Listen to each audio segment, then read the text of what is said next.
Senate President, the presiding officer of the Impeachment Court, and the senator judges.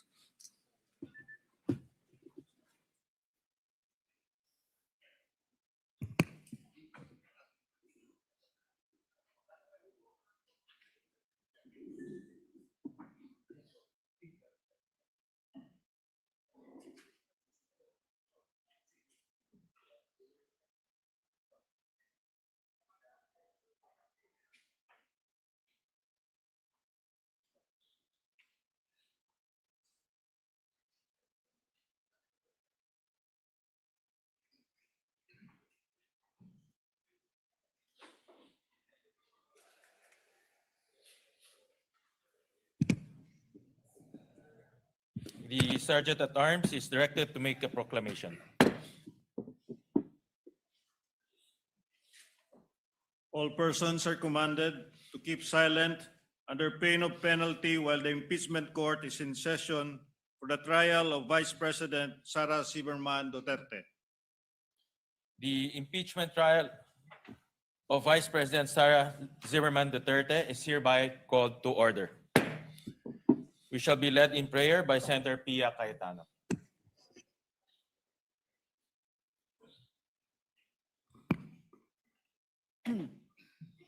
Let us bow our heads. Heavenly Father, we come before you today with a deep sense of responsibility. We ask for your wisdom, Lord, the kind of wisdom that seeks only what is true and what is right. As senator judges, may we listen carefully, reason clearly, and decide justly. May we never lose sight of the fact that our role here is not to serve any interest, but the interest of the Filipino people and the integrity of our institutions. We pray for fairness in every step of this process. May the truth be heard, may the evidence speak for itself, and may justice, whatever form it takes, be arrived at with honesty and with clear conscience. We also pray for our nation. We know that moments like this can divide us. May this process, difficult as it is, bring us closer to the kind of Philippines we all want to live in, one where no one is above the law and where every Filipino can trust that justice is real. In your word, Book of Timothy 2, verses 1 to 2, Timothy urges the people to pray, petition, and intercede for their leaders. We are a prayerful nation, O Lord. Please hear our prayers. In Jesus' name, amen. Amen.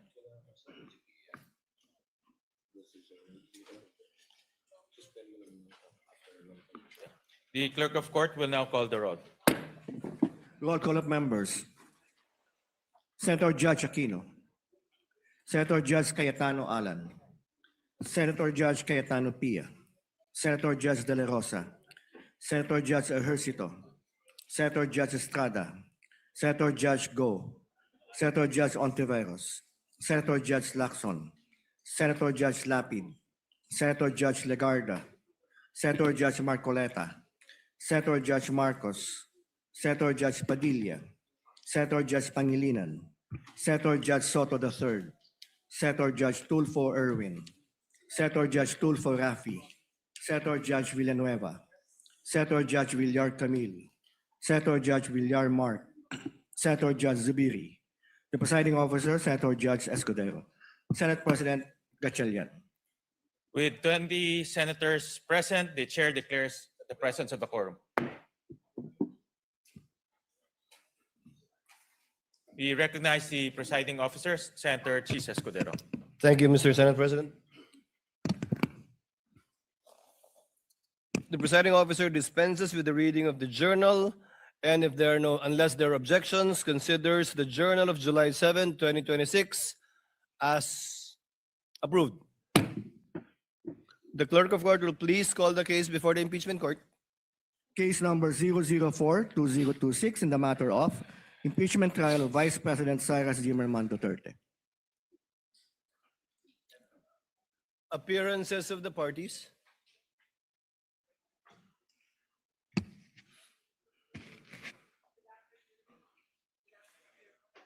Tech, kindly turn on the mic.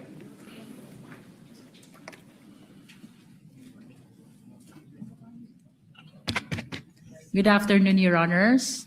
Same appearance for the prosecution. We are ready, Your Honor. Appearances for the respondent.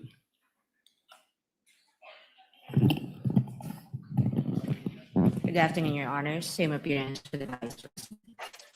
Clerk of Court is instructed to kindly bring the witness that was testifying yesterday. I believe Mr. Kalilong. Your Honor, the prosecution is ready for the continuation of the presentation of our first witness, NBI Agent Kalilong. And with that, Your Honor, we would like to request that Attorney Virgil Ligutan, Attorney Amado Ligutan be recognized, Your Honor.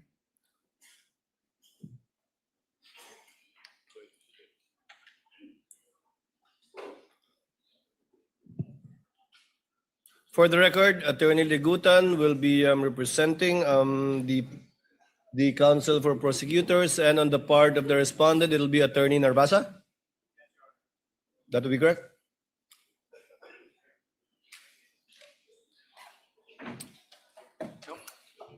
By the way, while we're Yes, Your waiting Honor. for the witness, Attorney Narvasa, if you recall yesterday, Attorney Ligutan, in response to a question by a senator judge,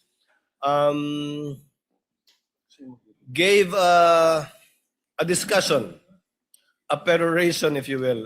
But yesterday I said we will be giving counsel the same opportunity.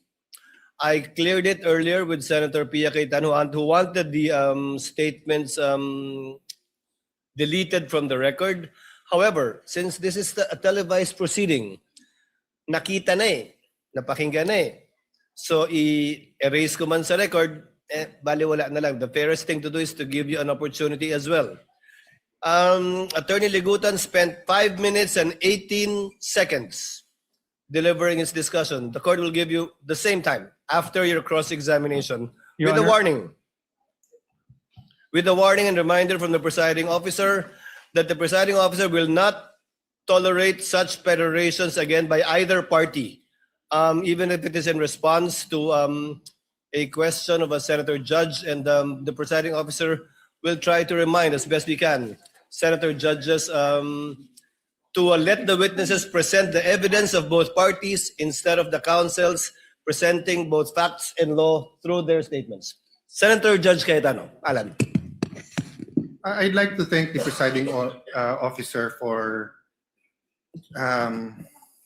prudence, for wisdom in trying to resolve this issue. And I do understand that we are 24 people, all elected by the people, all wanting justice, all wanting a fair trial. Having said that, prudence dictates that we stop ourselves from asking certain questions that can prejudice the whole trial, whether or not our intention is to do so. So the problem is well stated by the presiding officer that if we simply delete from the record, mapapanood nyo na rin naman sa YouTube yung magandang discussion ng prosecution. So on one sense, it is fair to give the defense a chance to answer. But on another sense, it's unfair. Why? Because whoever phrases the question, lamang na eh. Kasi yung question nga is, why is this an impeachable offense? So for example, if I was the one who stood up yesterday and I asked the prosecution, why is this a political vendetta? And why is the House not investigating the flood control instead of investigating the Vice President? That would be unfair. That would be unfair to the House. That would be unfair to everyone.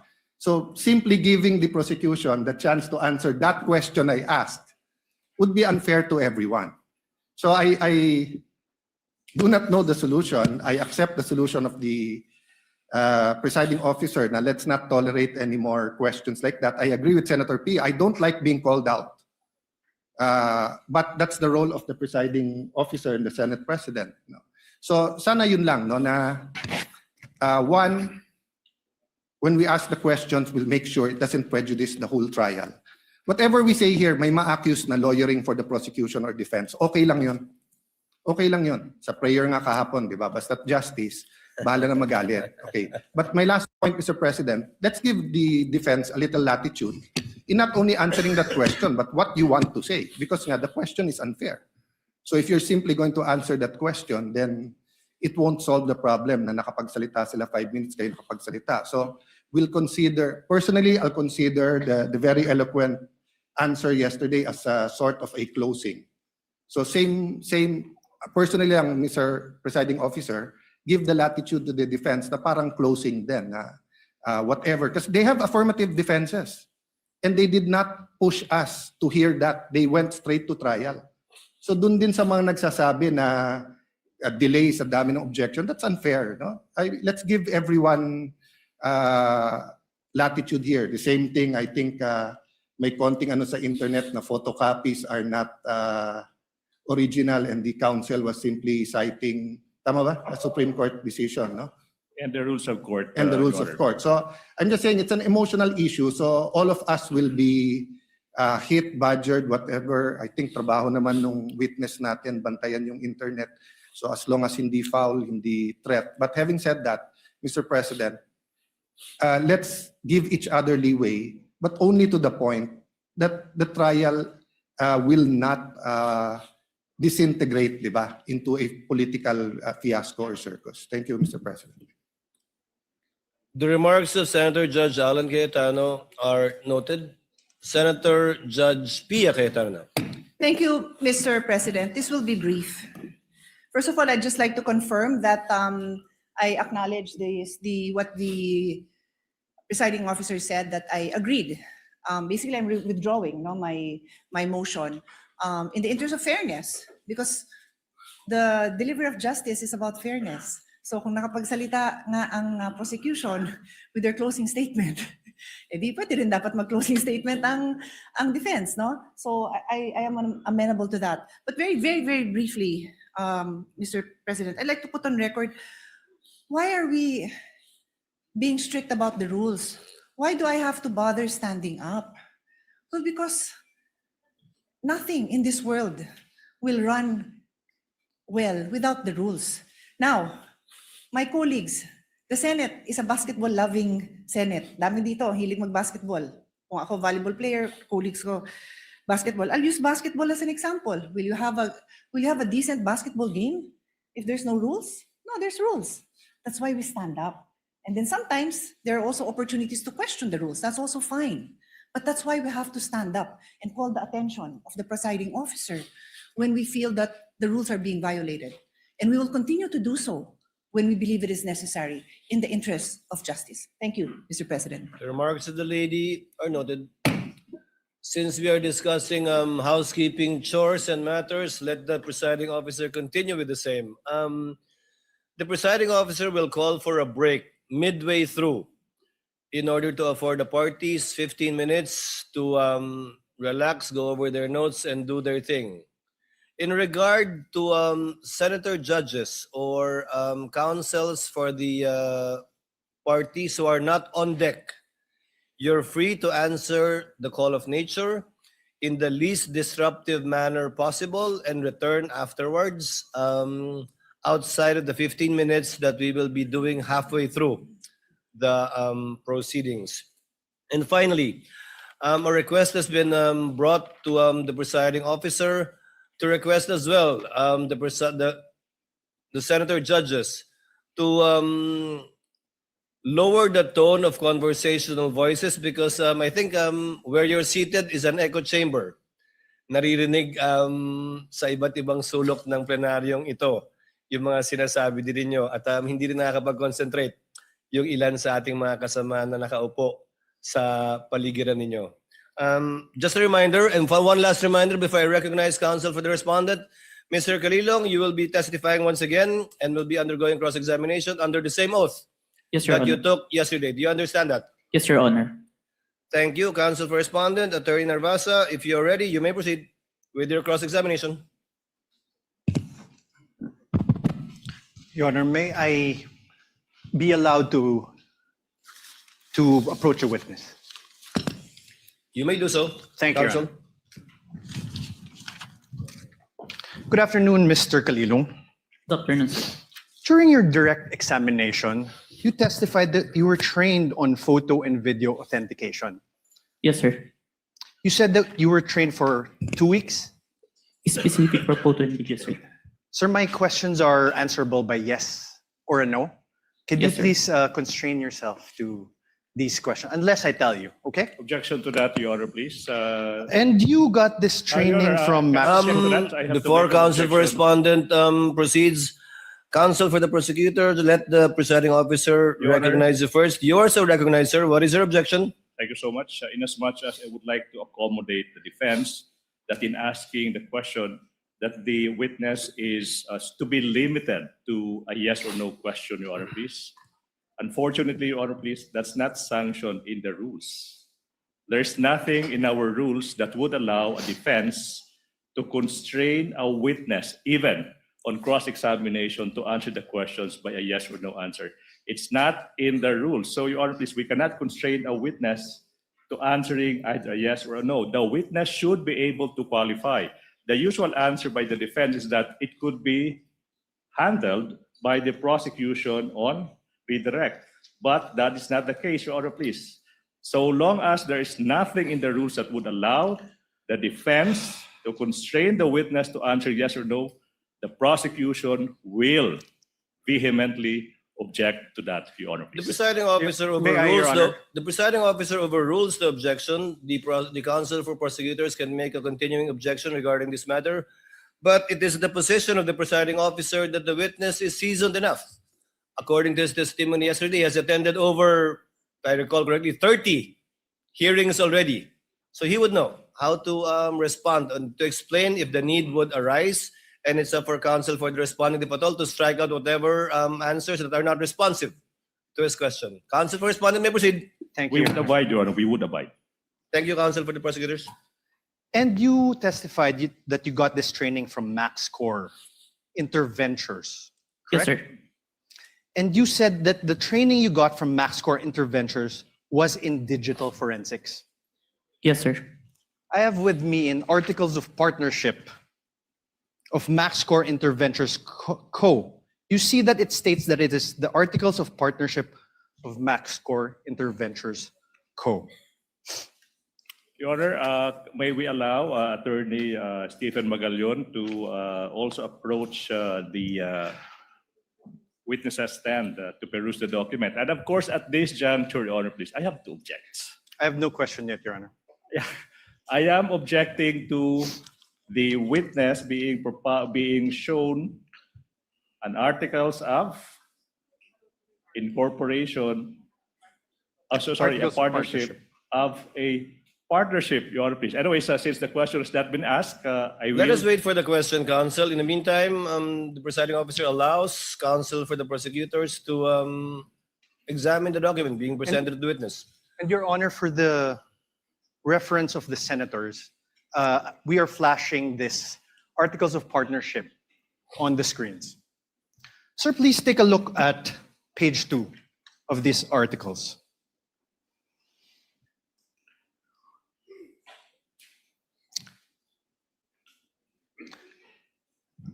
Page 2, sir.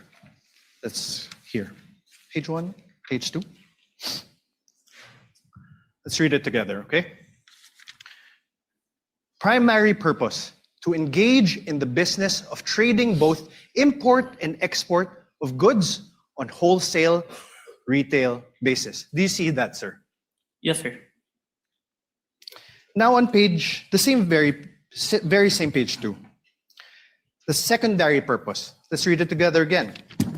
Own, use, improve, develop, subdivide, sell, exchange, lease of all kinds, including buildings, houses, apartments, and other structures. Do you see that, sir? Yes, sir.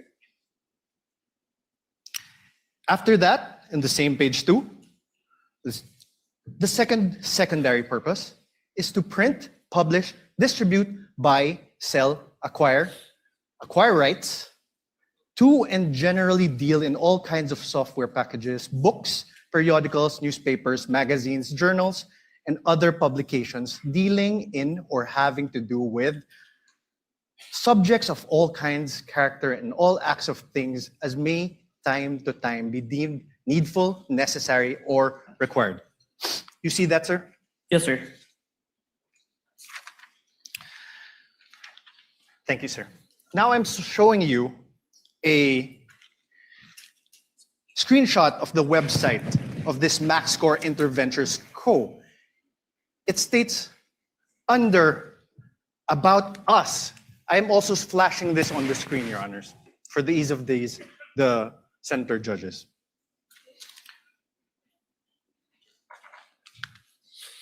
Your Honor, at this juncture, the prosecution will now manifest that there was no question propounded as to the presentation of the articles of partnership. And the counsel is now moving forward to the presentation of an alleged website. Therefore, it seems that the defense counsel is the one presenting the documents without propounding any question to this witness. Highly improper, Your Honor, please. Highly improper. The counsel should be asking question and not presenting document. You will have your turn when the defense team is allowed to present your evidence. 2 documents, no question yet. Highly improper, Your Honor, please. Again, I don't want to put the lawyer on the spot, but that is highly improper. Ask questions. Your Honor, I did ask questions. No, there was no question. Counsel- Can we ask that the transcript be read back? Counsel, kindly proceed. Thank you. Counsel for the prosecutors, with the understanding that Mr. Calilong is not testifying as to the truth of whatever counsel asked him or what he read, because clearly he's not competent Agreed, to Your Honor. testify as to the truth of what is contained in the articles of partnership. However, as to the fact that he read it and saw it, up to that extent, and the senator judges are so advised as well. So, ordered. You may proceed, sir. Thank you, sir. And I am on cross, Your Honor. Thank you. Sir, under the words About Us, it says MaxScore Interventures has been established as a one-stop source of different products and services intended for both government and private institutions. Its company tagline, Innovation Without Boundaries, stands true testament to provide customers with quality merchandise, from the simplest to the most sophisticated ones, at very affordable prices. The company places a long-term business relationship through customer satisfaction on top of its priority list, with integrity and honesty as the foundation of the company. It envisions to evolve into excellence amidst the competitive pace of information technology. You see that, sir? Yes, sir. Sir, now I'm showing you another screenshot of the website of this MaxScore Interventures Co. You confirm that I'm also flashing this for the ease of the court.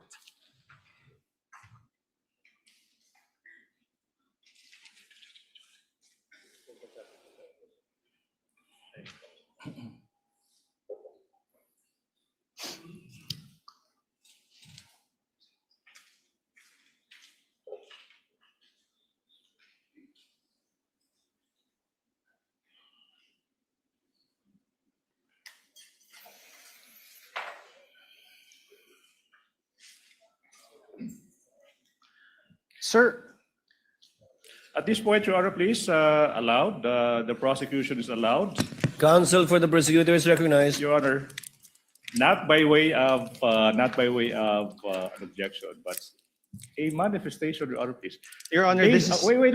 I'm before not- that, I would like to object to your manifestation. Your Honor, there's no objection. Why is the Your Honor, prosecutor allowed to manifest during my cross-examination? Counsel Honor. for respondent, kindly wait for the presiding officer to recognize you. Thank you, Your Honor. What is the desire of the counsel for the prosecutors to I make would a what? like to put into record the simple fact, Your Honor, please, that basis has not yet been laid as to the presentation of these documents. He presented an articles of partnership and screenshots of websites without saying who took these screenshots or who, from where did the defense get the articles of partnership.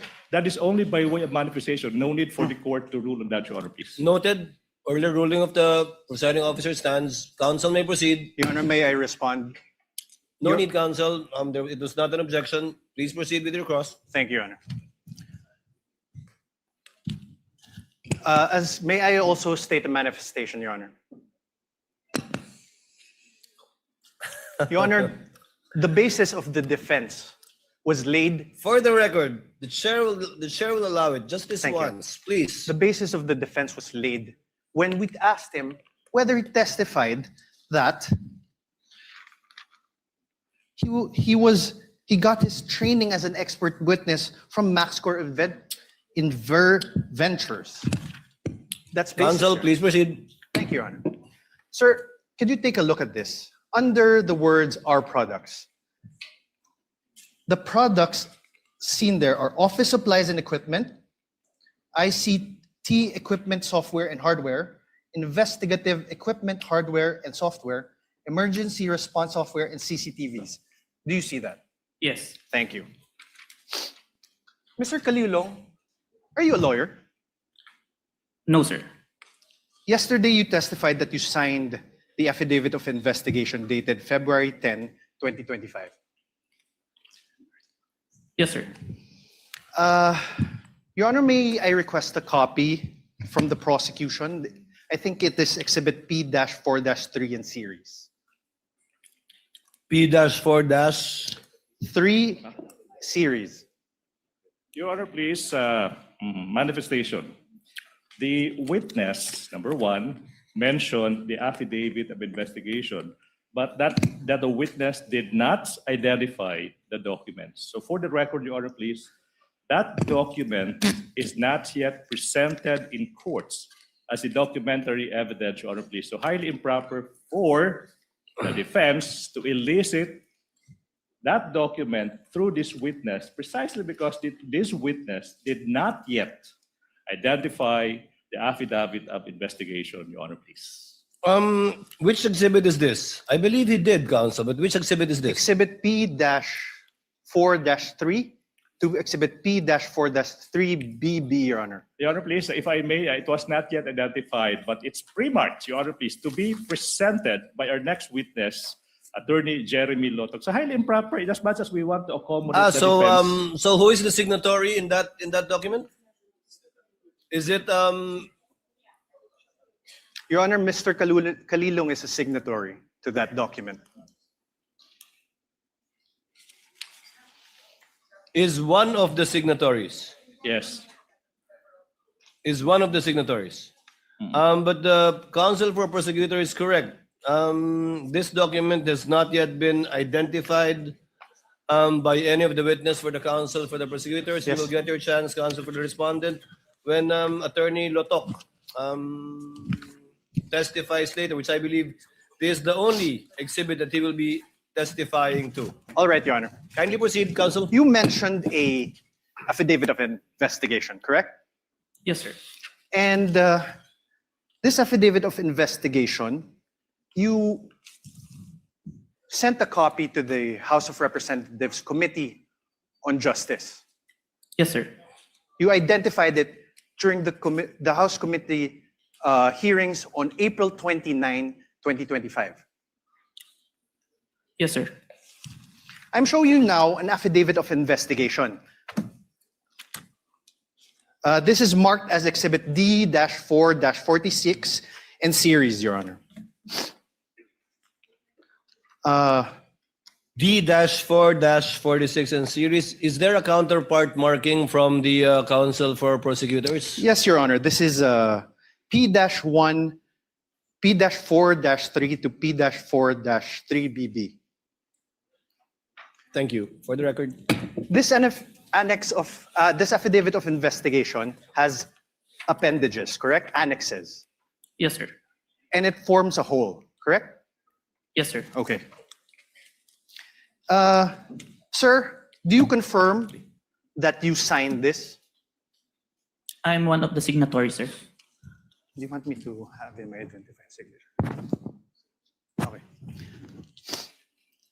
Your Honor, do you have here, sir? Kaso lang, sir, yung sinumpit mo po, I withdraw, Your Honor. Apart from this affidavit of investigation, dated February 10, are you aware if there is another affidavit of investigation executed by the NBI represented by the Cybercrime Division in relation to this case? This is the only one that is submitted, sir. No, executed, Your signed. Honor, My question is the defense executed. cannot argue with the witness, Your Honor, please. The witness would know how to respond, counsel. If he is not responsive to your question, do not argue with the witness. Yes, Your Kindly Honor. rephrase. Apart from this affidavit of investigation, are you aware if there is any other affidavit of investigation signed by the NBI represented by the cybercrime? Okay, at that juncture, I have to object. Vague, Your Honor, affidavit of investigation signed Related by to the this NBI. case, Your There could Honor. be thousands. Related to this documents. case. If the witness knows, witness may answer.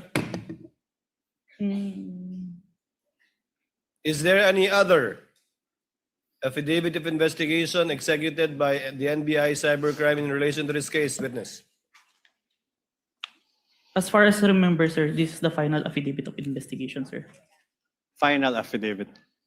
Are you sure, Agent? Let me remind you that you are under oath. Yes, sir. I have with me a certification, a DOJ certification executed by J.V. Lawrence B. Bandung, Senior Assistant State Prosecutor J.V. Bandung.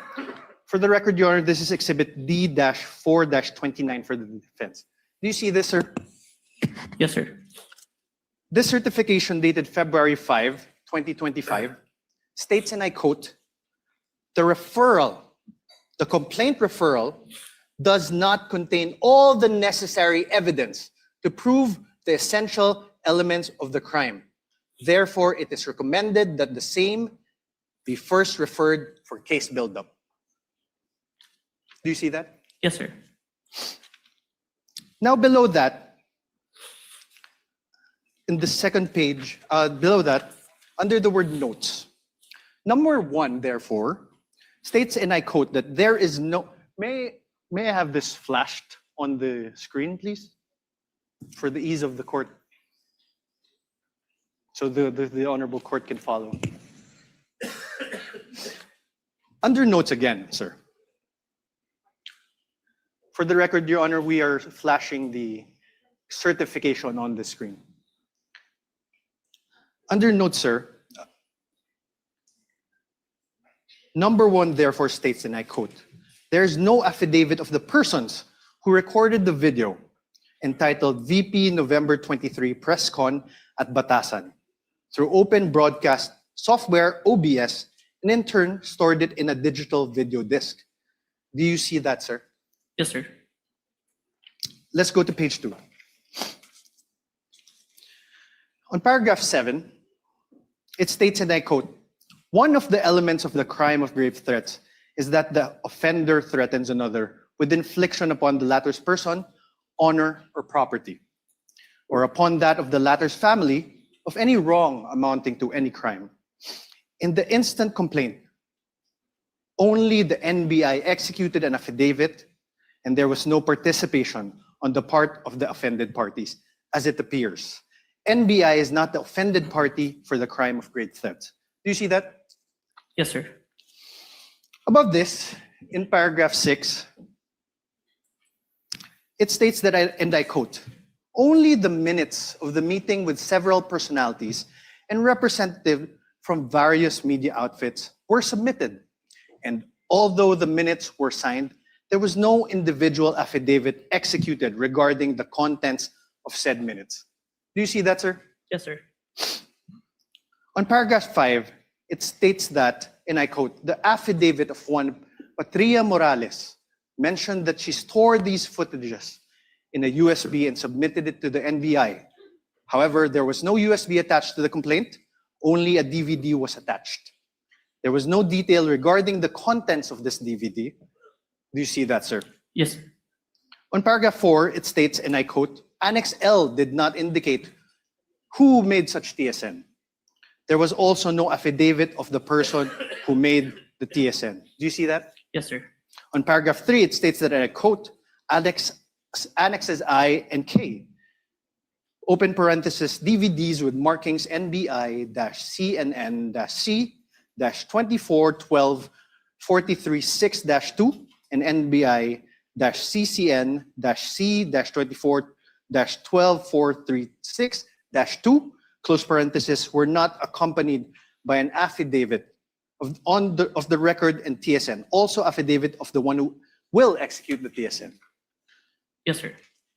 On paragraph 2, it states, and I quote, "The press briefing conducted on October 18 was not recorded and or stored in the DVD, no video submitted, and there was no TSN of the said briefing and the necessary affidavit of the person taking the CSN." Yes, sir.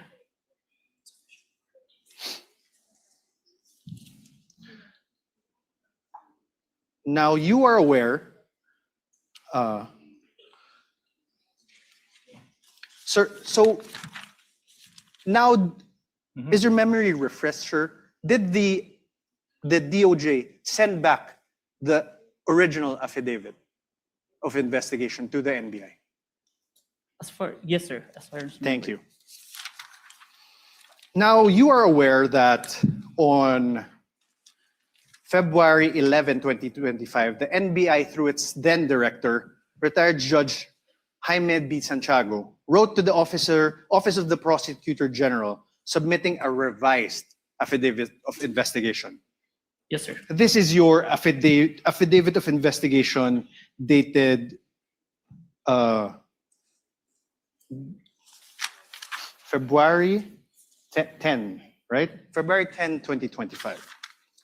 Correct. So, wait. So, objection, Your Honor. The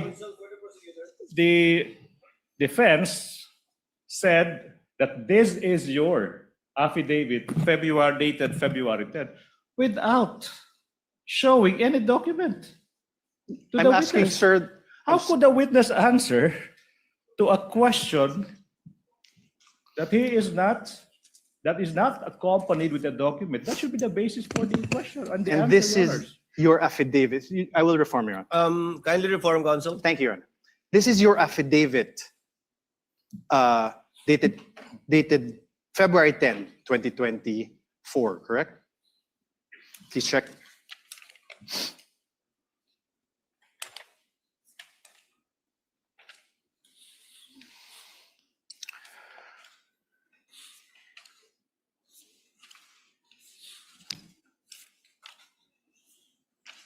Sorry, sir.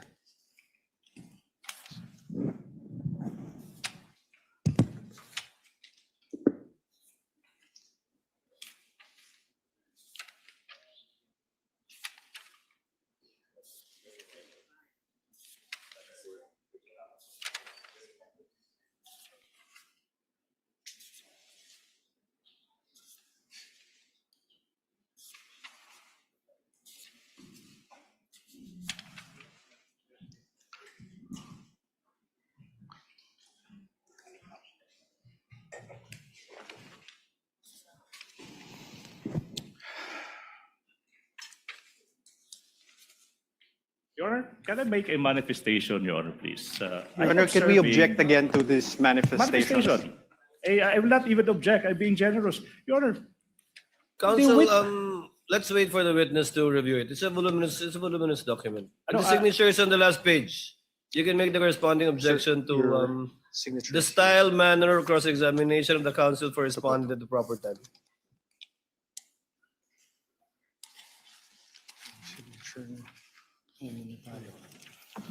And book.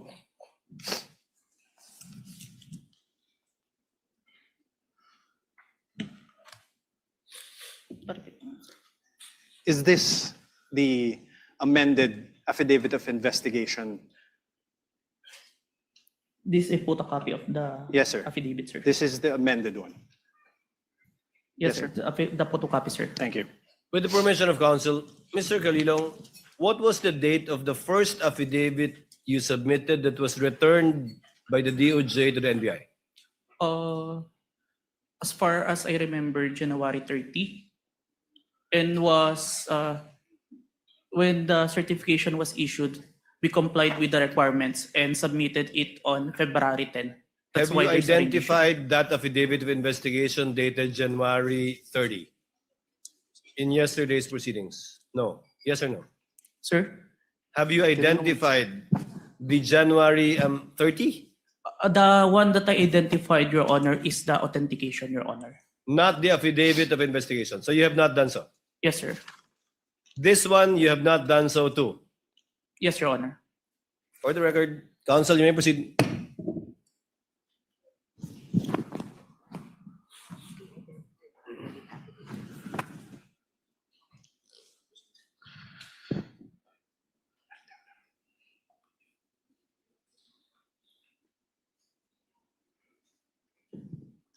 I'm showing you now a letter dated January 30 from the former NBI Director Jaime Santiago.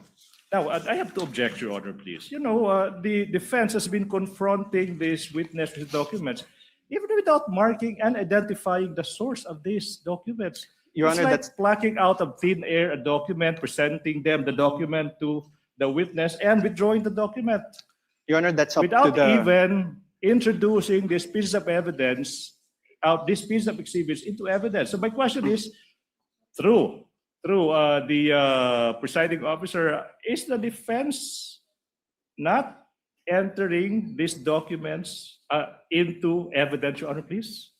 They can do so at the proper time, counsel, but insofar as the witness is concerned, I think the basis was laid when he said that he executed only one affidavit of investigation in connection with this case. Now it seems that there are two affidavits, I would like to make both of which have not yet been presented. One will be presented, I think, by Attorney Lotok. Your Honor, for But the the first record- one, we're not aware of it. Is that correct, counsel, for the respondent? Your Honor, he just identified a copy of the affidavit of investigation. Dated January 30? April 10, 2025. April, February February 10, 10. sorry, Your Honor. February 10. February 10, Your Honor, please. What about the first affidavit? The witness said he had the first affidavit. Yes, Your Honor. Not yet. Not yet. Yes. You only cited a January 30 letter of Yes, the Your Honor. former NBI I cited, Your Honor, a Director. certification by the DOJ returning an affidavit. And that is now the problem, Your Honor. In fact, even I am confused because the documents are not introduced into evidence by the defense. counsel. Please, As please proceed and kindly help the court to be Thank clarified you. regarding this matter. You mentioned that you mentioned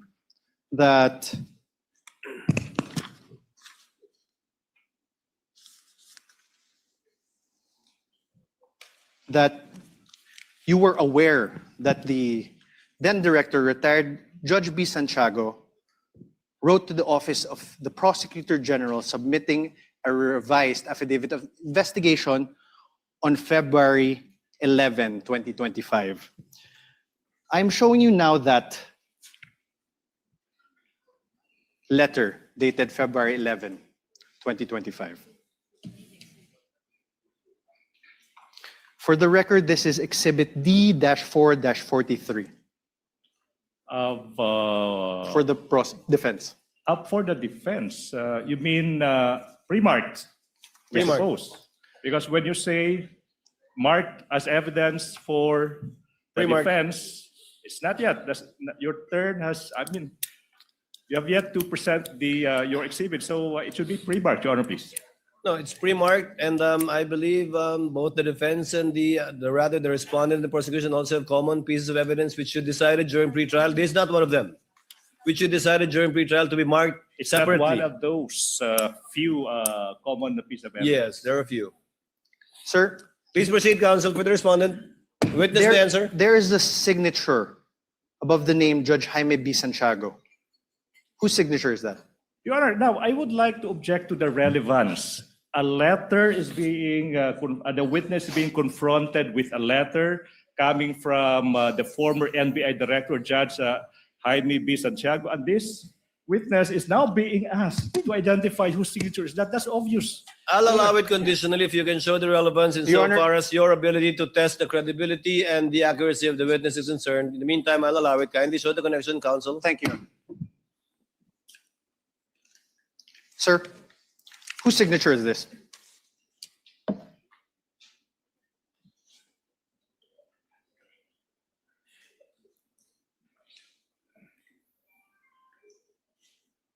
As far as I remember, signature of Director Santiago, sir. Thank you.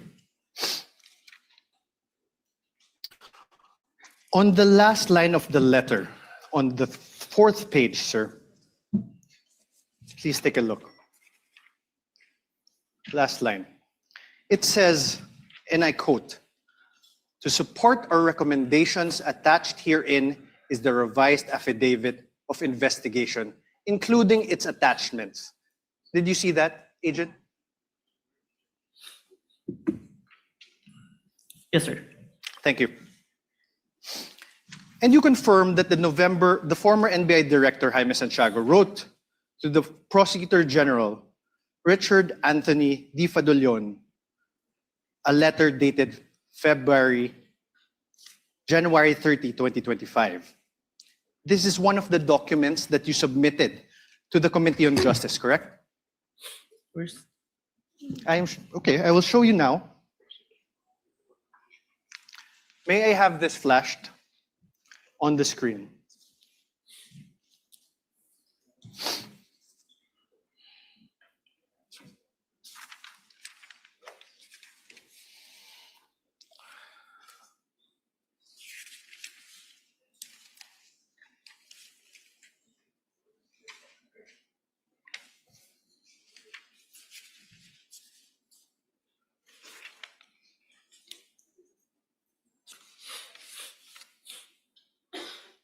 Do you recall this document? Yes, sir. Yes.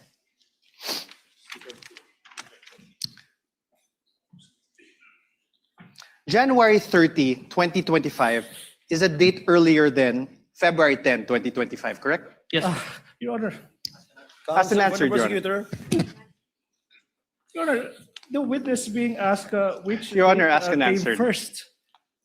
I mean, relevance, Your Honor. Relevance.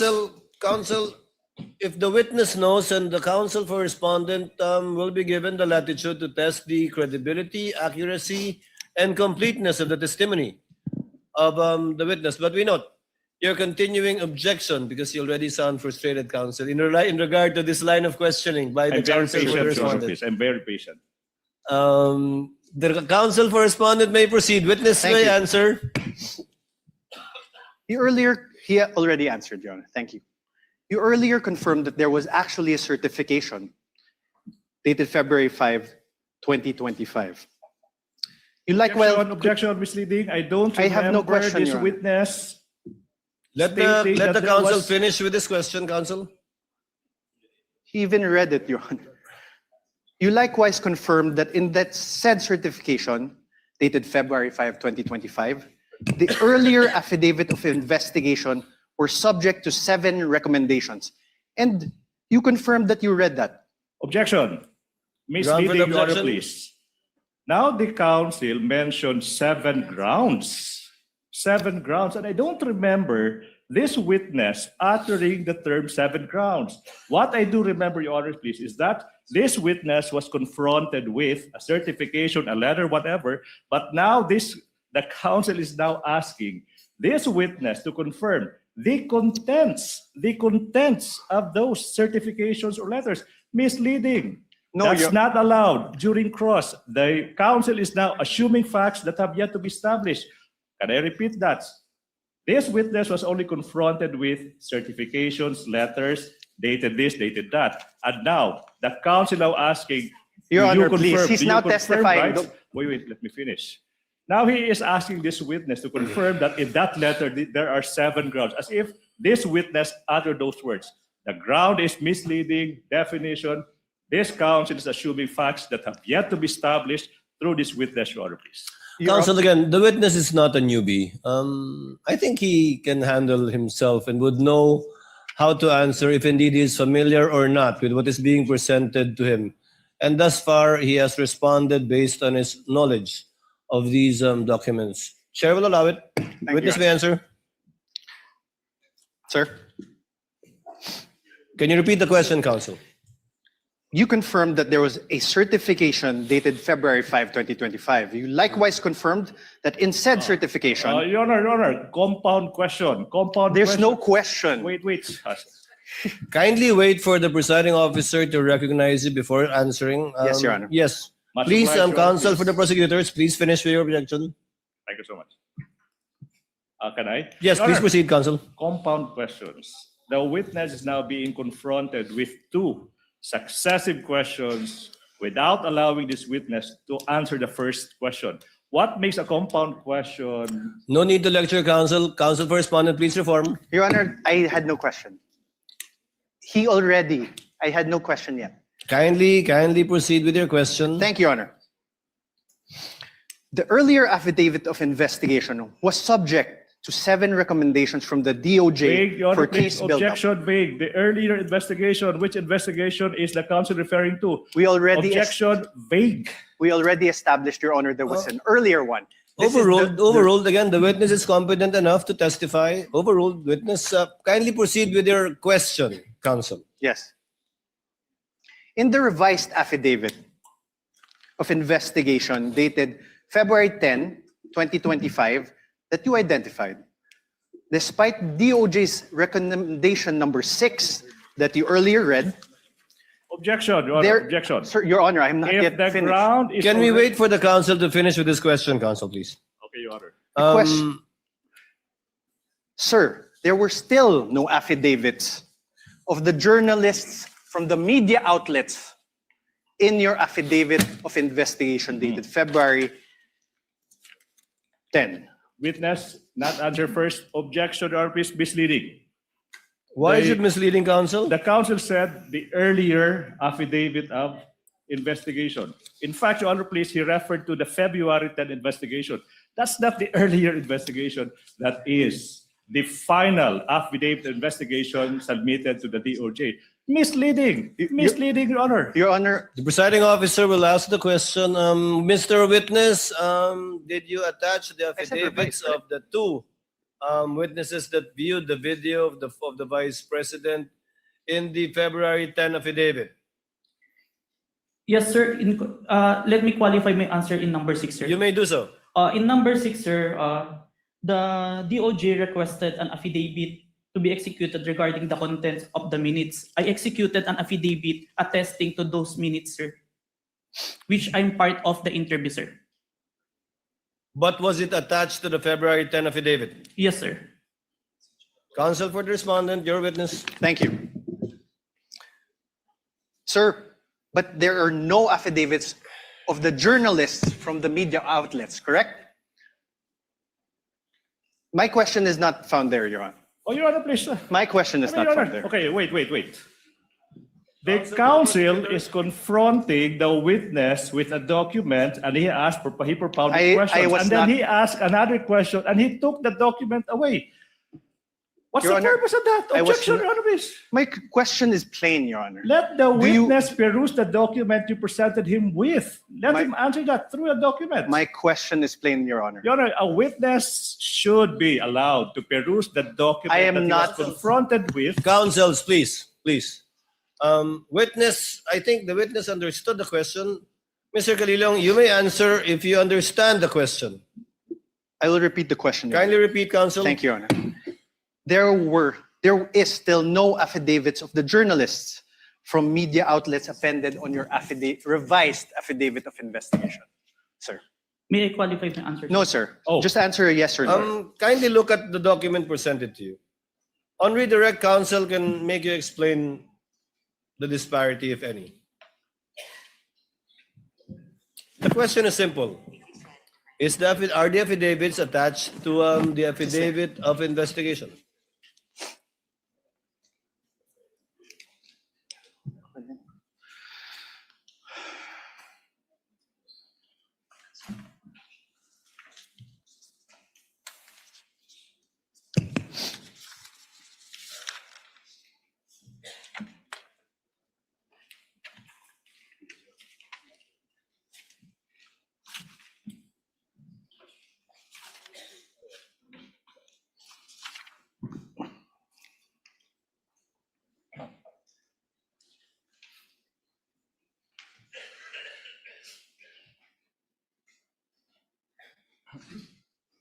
May I see the question number 6? Your Honor, my question does not relate to question number 6. Kindly show the witness, counsel. I If it will. will enable him to give an intelligent answer Can we to your please question. flash certification and put it to paragraph number 6. The paragraph number 6 states that only the minutes of meeting with several personalities and representatives from various media outfits were submitted. Although the minutes were signed, there were no individual affidavit executed regarding to the content of the minutes. On this, Okay, sir. I have no So the question. answer is the affidavits are not attached. I have executed an affidavit, sir. No, the Sir- affidavits of the two journalists are not attached. I think that's the only question of Yes, sir. counsel for the respondent. Thank you, Your Honor.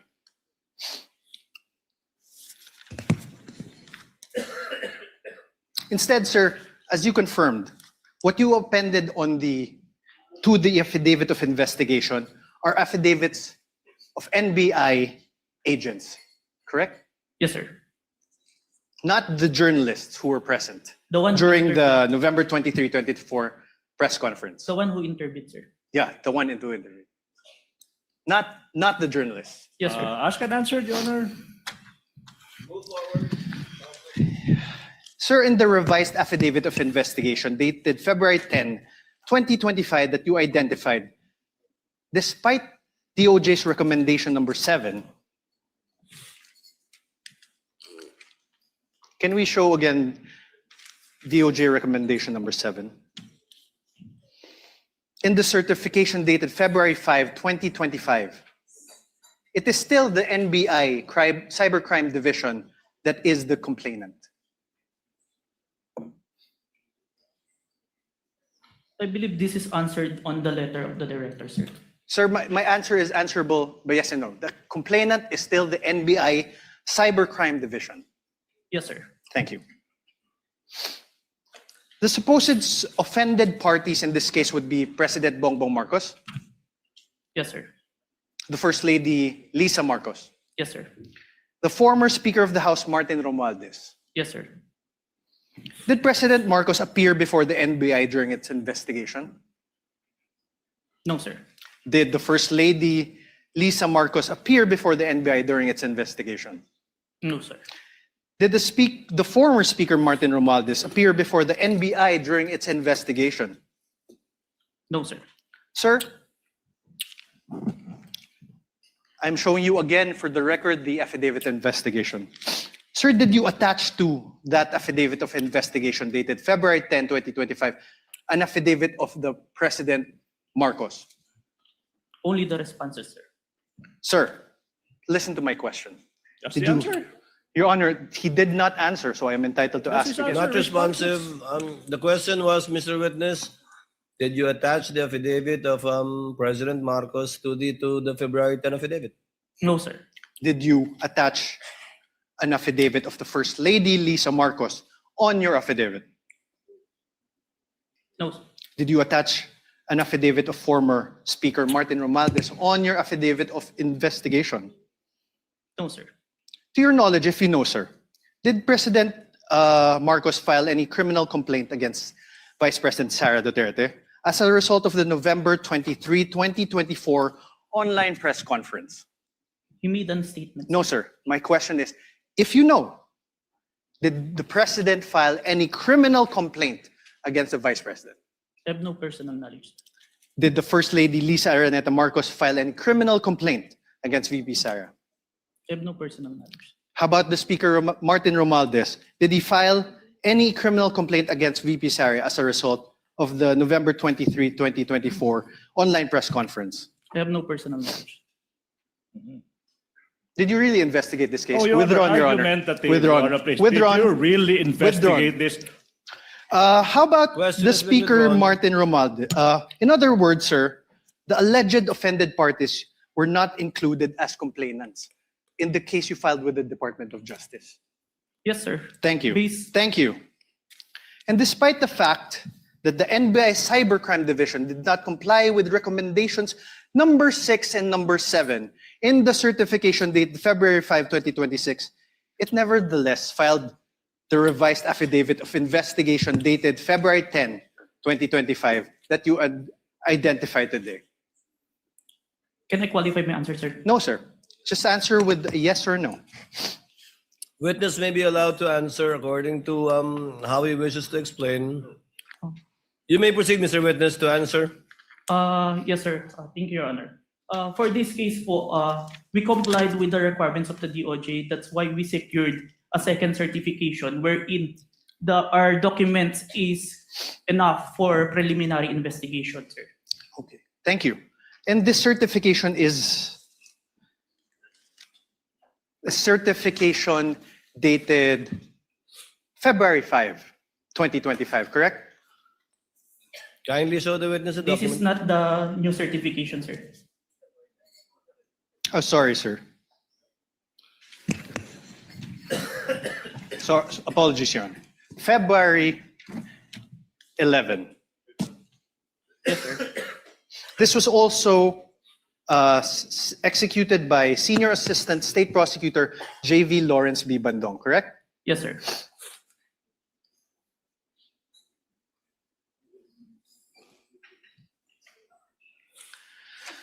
Now let's discuss the nature of the investigation you conducted. You claimed in your affidavit, sir, affidavit of investigation, that the NBI began its investigation into the VP's remarks because it was directed by the DOJ to do so. Motu proprio and directed, sir. Okay. Do you understand what you just said, sir? Oh, Yes, sir. oh. Can I I'm object to asking, that, sir. Your Honor, please? I'm asking, sir, it makes sense, Your Honor. Argumentative counsel, move on.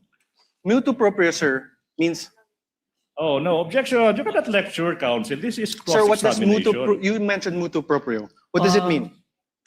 Even without a complainant, we started the investigation, sir.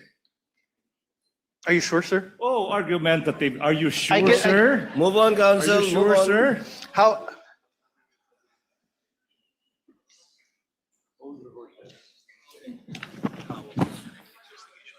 How about direct investigation? What does that mean? Your Honor. Okay, never mind. Directed investigation. What does that mean? There is instruction from above, sir. From? Above. From Above. upper. What does above mean? It may be the DOJ or the higher. Higher. What's higher than the DOJ? Based on that, it's only the DOJ, sir. Based on, you said above the DOJ, sir. No, sir. Above the Sir, NBI, you said above. May I ask for a reading? Argumentative, Your Honor, Counsel, argumentative. counsel, again, I would have to sustain the objection. It is argumentative. I heard All the right, answer, and he meant as a general term above, but referring apparently to only the DOJ in this particular instance. We submit, Your Honor. Please proceed. You confirmed that the NBI Cybercrime Division is the complainant in the case against the Vice President, and that the DOJ filed this with the NBI filed this with the DOJ. Objection, compound, No, Your Honor. That's a no compound question, Your Honor. That was just a statement. Counsel, Oh, kindly wait. exactly. Your Honor, a He's laying statement. the basis for a question. Go to your question, counsel. Sir, the NBI, of course, you're from the NBI, is under the Department of Justice. Yes, sir. Your Honor, we can take judicial notice of that. We Your cannot- Honor, if I'm on cross, Your Honor. I know, but I'm on there are things that No. need not be discussed. Your Honor, please. Counsel- Can I, Your Honor? Your Honor, please. Counsel, let's give him some latitude. Although secret- although Much we obliged, can, Your Honor, much although we obliged. can take judicial notice of that, it's part of his cross-examination. Yes, thank you, Your Honor. The Secretary of Justice is meanwhile the head of the DOJ, correct? Yes, sir. The Secretary of Justice exercises control and supervision over the NBI. Yes, but even No, without- no more questions. The witness Yes is or no, answering. Mr. Witness? If you know, Can you repeat, sir? Mr. Witness? The Secretary of Justice exercises control and supervision over the NBI. Yes or no? We are under, sir. But we're independent. So you do not know. Oh, Your Honor, that's sorry. argumentative. So Sir, you are do you- not know? All right, Your Honor. Are you aware of Book 4, Chapter 8, Oh, Supervision and Control of the Admin Code? Your Section Honor. 39. Your Honor, I have no Your Honor. question yet. Yeah. Please. Yeah. Section Counsel for the 39. prosecutor, let the counsel for respondent finish his question. Yes, Your Honor. Section 39 thereof, Secretary's authority. The Secretary shall have the supervision and control over the bureaus, offices, and agencies under him. Supervision and control. Sir, my question is this. Is the NBI, the National Bureau of Investigation, under a bureau under the Department of Justice? Yes, sir. Thank you. And sir, the president has control over all executive departments, correct? I believe so, sir.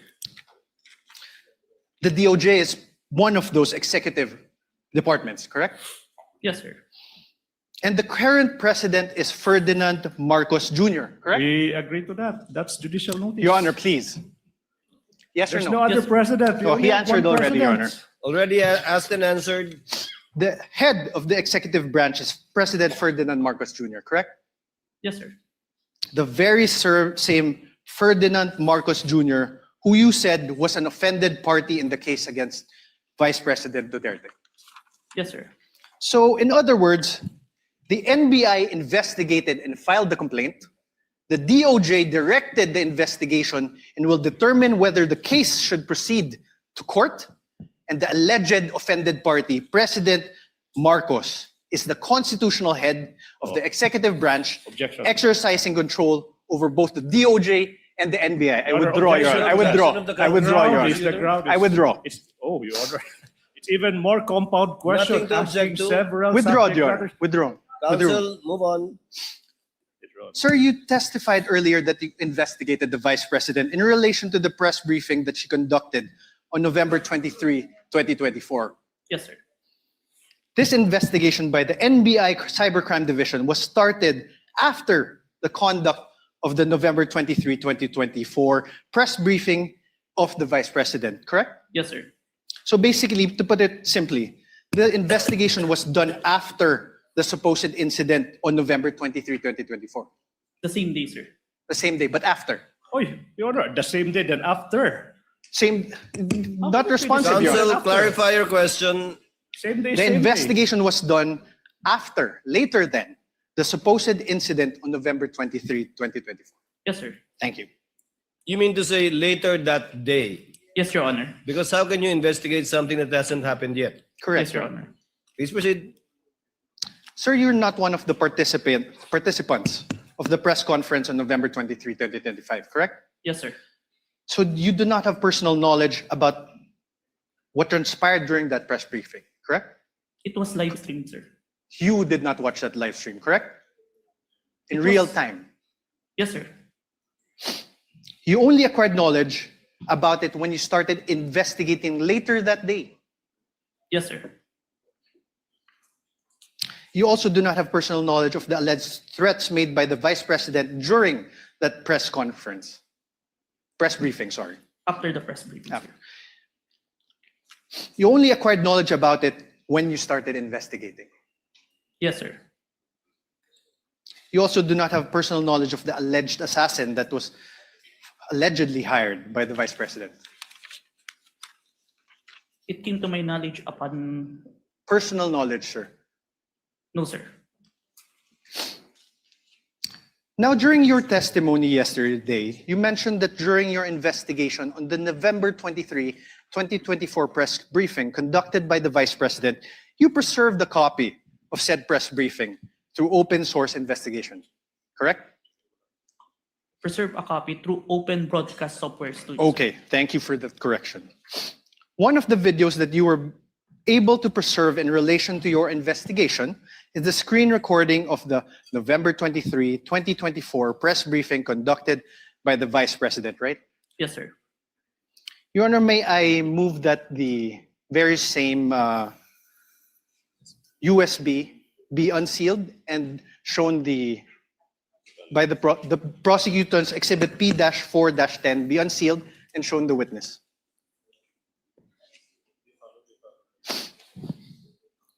Counsel for the prosecutor, so instructed. Thank you, Your Honor.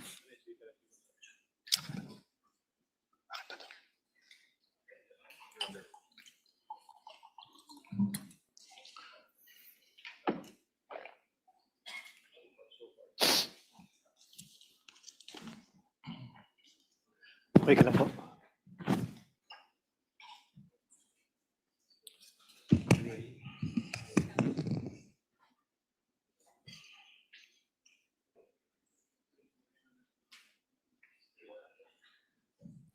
Wait lang.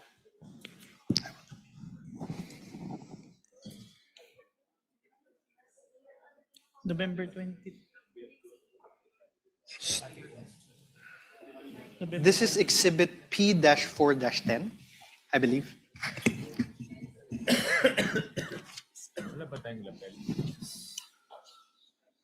Your Honor, may I request that he unseal the USB and that it be allowed to be played? Which part, counsel? Your Honor, we will play various parts of the, not the whole, for the, as the... That's what I was worried about. Yes, Your Honor. We understood by the faces of the honorable members of the court. So you will We will just... play parts. Yes, Your Honor. Of it, and you identified, I presume, the time stamp. Yes, we have, Your Honor. I will get to that. Witness may open the seal, Thank you, Your Honor. and counsel for the prosecutors is instructed to accompany counsel, one of the counsels for the respondent, in the tech booth to make sure that it's the same USB being presented. For the record, Your Honor, the witness is opening the prosecution's exhibit P-4-10, Your Honor. This is the video dated November 23, 2024.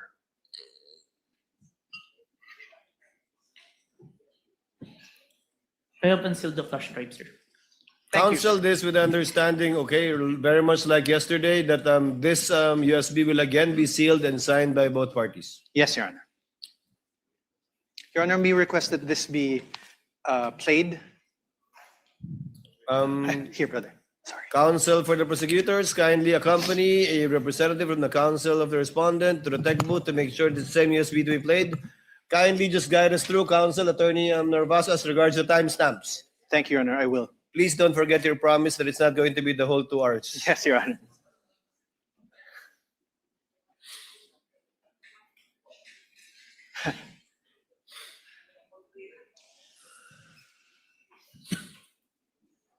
Waiting. Senator Judge Pia Cayetano, what is your pleasure, ma'am? Yes, if it's possible, Mr. President, if our secretariat can install a monitor here because magkaka-stiff neck na po ako watching this. And it really doesn't look nice that I'm slouched there looking this way. So, and then this one here is a little bit, not for videos, but for the copies of affidavit, it's quite difficult.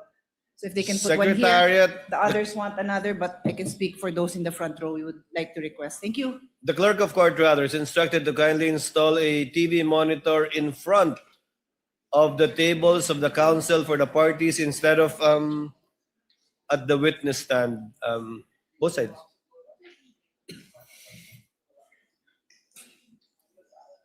Underneath the table of the counsel for the parties, Senator Judge Pia.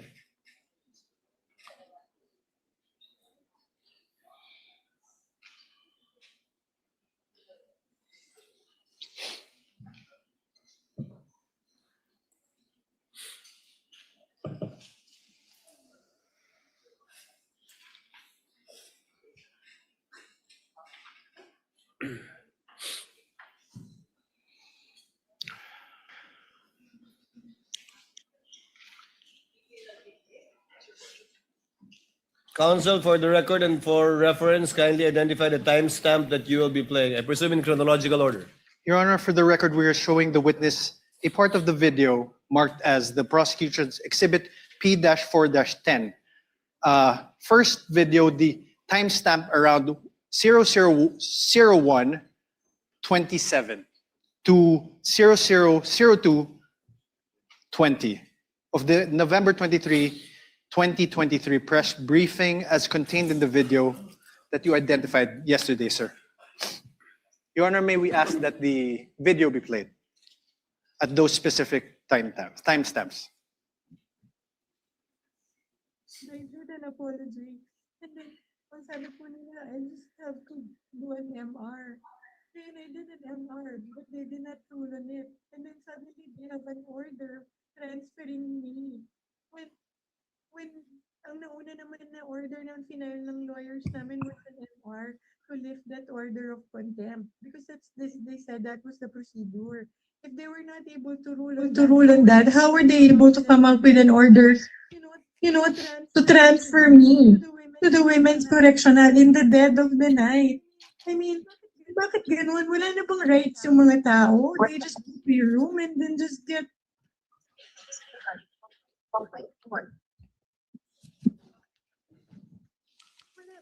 Bakit ka? I don't understand. Your Honor, may I ask that the video be stopped? Sir, do you know who that is in the screen in the video that you identified? Attorney Zulaika, as far as I remember, sir. And Attorney Zulaika, as far as you remember, Attorney Zulaika is who in relation to the Vice President? You may answer not a yes or no question. As far as I remember, she is the COS. COS meaning Chief of Staff, Chief of right? Staff. And she is there in that video because she was cited in contempt by the House of Representatives, correct? If you are aware, you're the investigator. Prior to the Sir, my question again. The witness Let is the about to witness answer. answer. Witness is in the process of answering. prior to the scene, I have no personal knowledge, but based on her statement during the video, I think it was mentioned. So you didn't investigate the things that happened prior to the scene, correct? Sir, yes or no? We have investigated, sir. You didn't investigate. Oh, I did, sir. argumentative. That's why there's an October 18, sir. So what happened before that? If you investigated, what I only happened? say I don't have personal knowledge, sir. Sir. Because I'm not present during that time, sir. Witness is not responsive. The question was, what happened prior to this video, this particular clip of the video? If you know, given that you investigated the incident, as you said. As far as I remember, there is a hearing in the House of Representatives. What committee, sir? I can't remember the committee, sir. What happened, sir?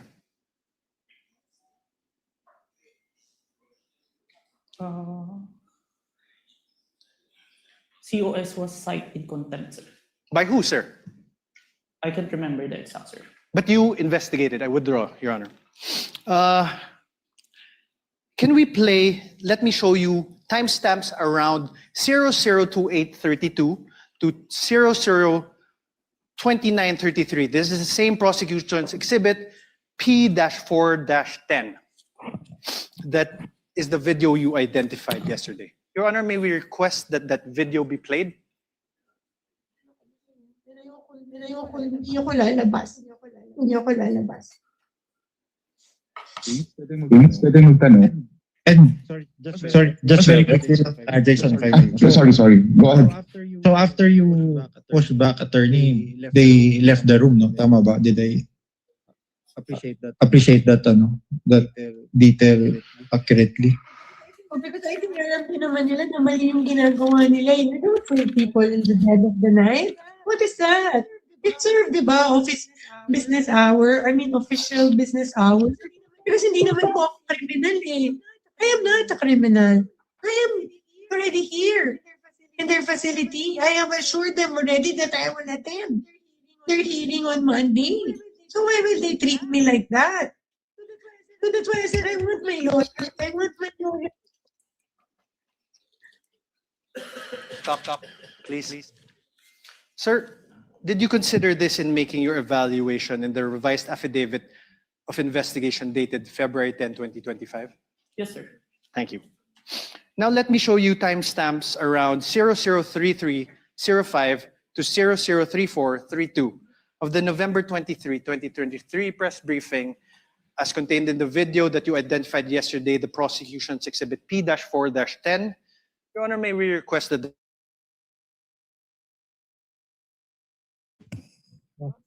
You're online now. Go ahead, ma'am. Go ahead.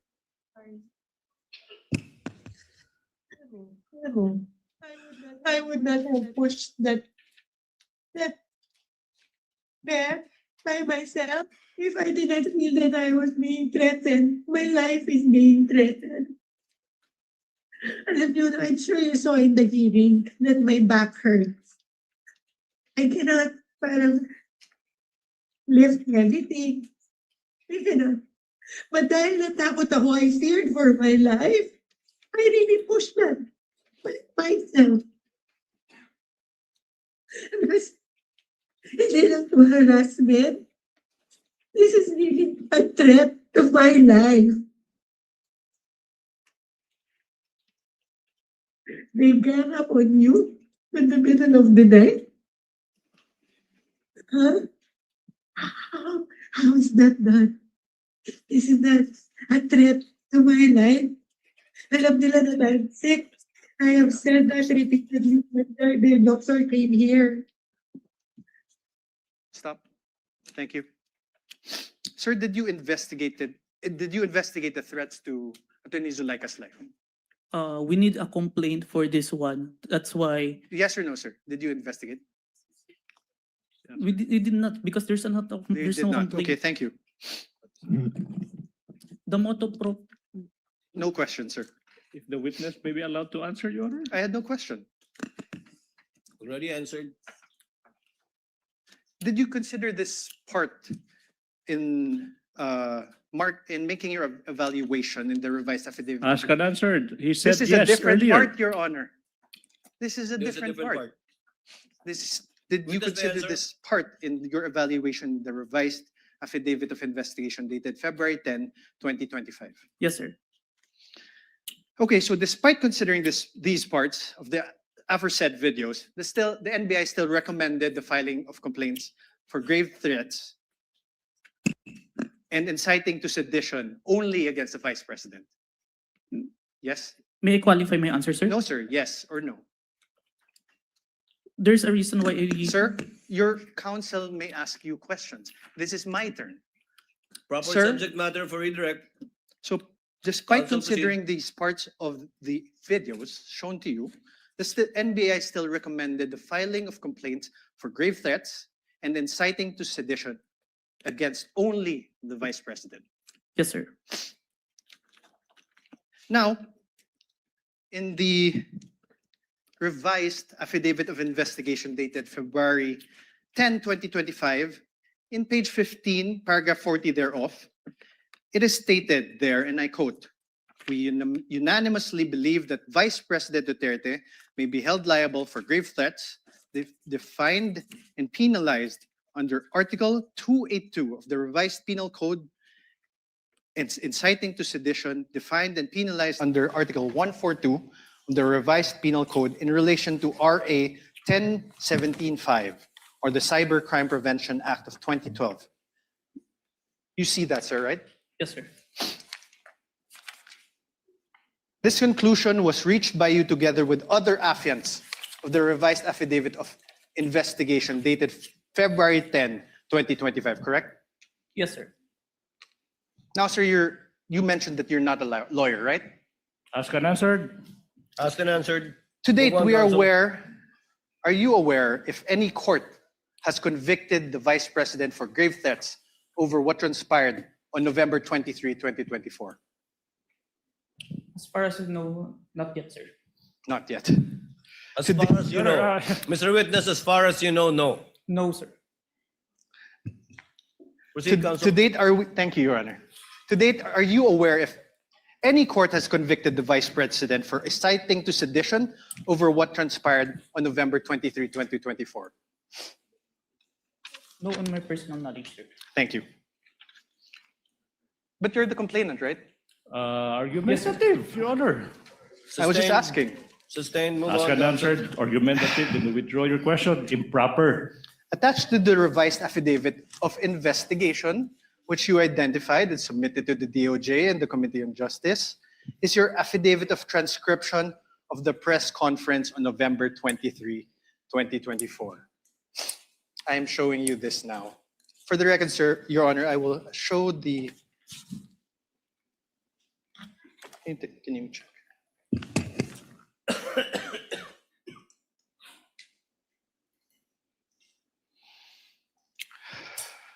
Sir, please take a look.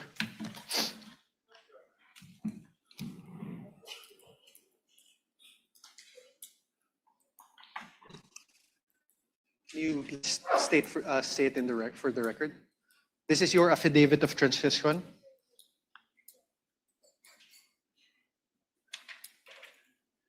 Yes, sir. This is a photocopy of my affidavit of transcription, sir. This refers to the press conference on November 23, 2024.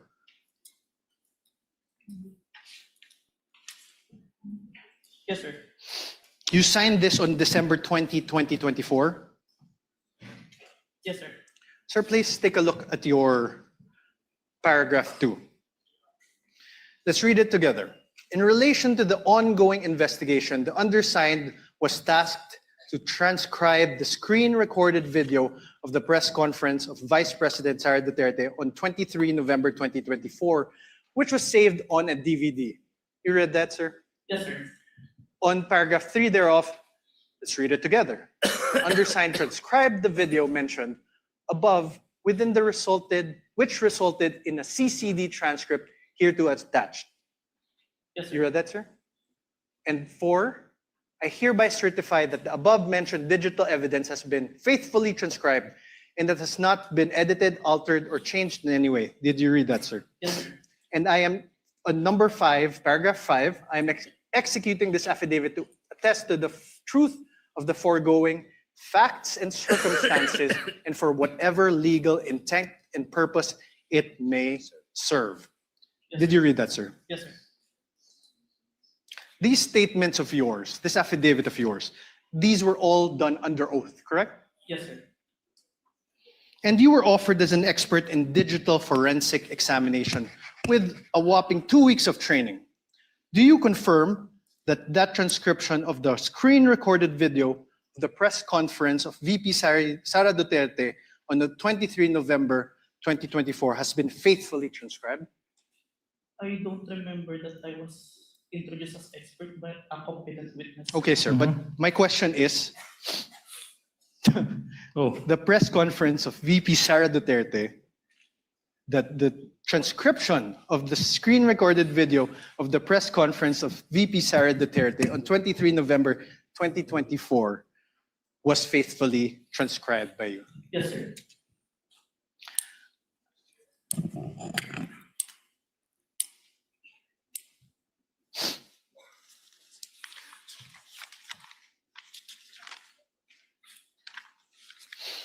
Sir, attached to this affidavit is the transcript, correct? Can you please take a look? Yes, sir.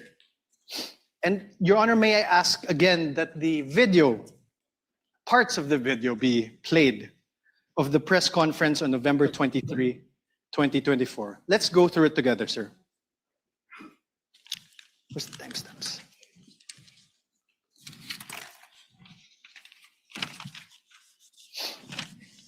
First, let's go to around timestamp 00446.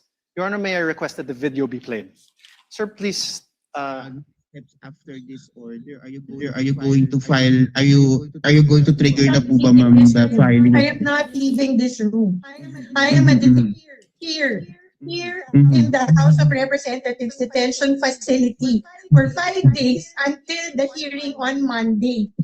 Nobody can come in here and demand to transfer me in the middle of the night. I have my right. Okay, ma'am. Any crime. I am not leaving this room. Stop. Okay, yun lang po, ma'am. You heard that, sir? Do you want to repeat it? I heard it. You heard it. Sir, in the first, you see also where that part is? Can you see it? Start with the question with Red Mendoza, sir. Okay, after the Zuleika Lopez. Did you hear that? Yes, sir. Okay. Mr. Witness, kindly speak to the mic. Yes, sir. Yes, Your Honor. You heard, she said, I am not leaving this room. I am a detainee here in the House of Representatives detention facility for 5 days until the hearing on Monday. That is the first sentence, sir.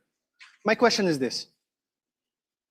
Does your transcript have the words a detainee?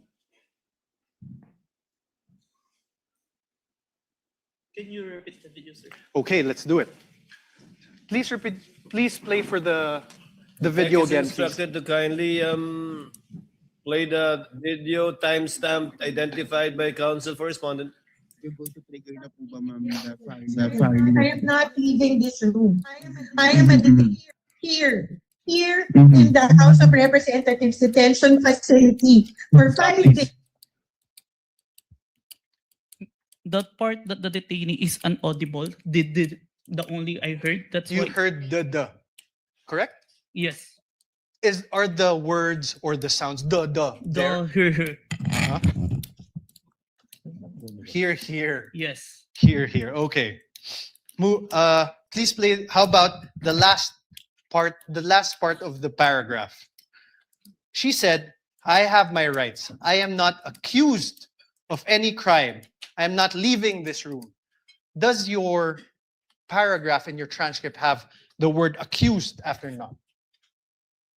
Can you play the video, sir? Please play the video again. Speak to the microphone. Thank you, sir. Instructed to play the video. Witness is instructed to speak to the mic. Demand to answer me in the middle of the night. I have my rights. I am not accused of any crime. I am not leaving this room. More. Play, please. Okay po, ma'am. Yun lang po, ma'am. Thank you po, ma'am. Wait. Yeah. Back. Any other question? 0446, please. I'm sorry, ma'am, kasi I understand, ma'am. Ma'am, this is my last question and I'm very much sorry. I'm so triggered na po ba, ma'am, the filing. I am not leaving this room. I am a detainee here in the House of Representatives detention facility for 5 days until the hearing on Monday.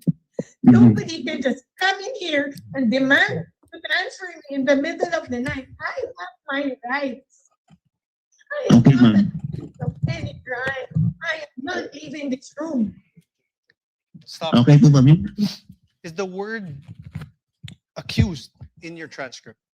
What I heard is root, sir, The root. of any crime. The root of any crime. Yes, sir. Let's play 001238. Can you please go to 001238? Correctional. Sinabi nila sa iyo. Yung contempt. Diba? Sinabi nila sa iyo, isip namin yung contempt. Excuse mo yung act. Sabi nila sa akin, if you notice it early in the hearing, sinuspend po ng Chairman Chua yung Wait. yung Stop, please. Your Honor, Please. please. Now, I'm now registering my objection as to the relevance, Your Honor, please. If I may explain, Your Honor, of this line of questioning, Your Honor, please, if I may. Counsel may explain his objection. Your Honor, Please. please. This witness already identified the video containing the contents of that press conference on November 23, 2024. And the counsel is now confronting this witness whether there are minuscule portions of the 2-hour video, like detainee, accused, whether this appear in the transcription. Now the basis for the objection is irrelevant. How can it be relevant? How can it be relevant, assuming but not conceding that these two minuscule words, detainee and accused, are not reflected in the transcript, when in fact this witness said he investigated not only on the basis of the transcript, but on the basis of the video that he himself viewed? What's the relevance? Overruled. Part of cross to test the accuracy and the truthfulness of the witness insofar as his transcription of the video is concerned. Thank you. Counsel may proceed. Thank you. Please play again 001238.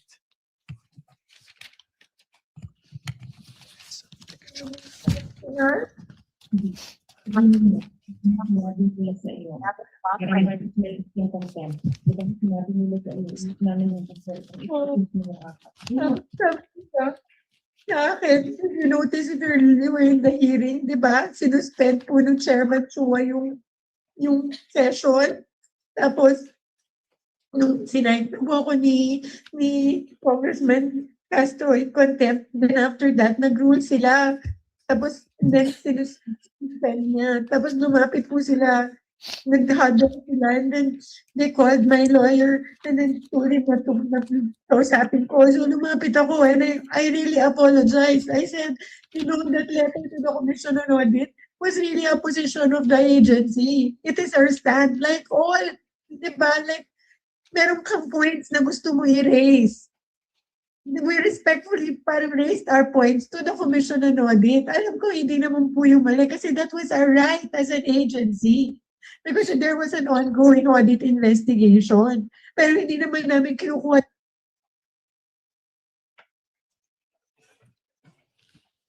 Narinig mo ba? Narinig mo? Did you hear the Vice President speaking?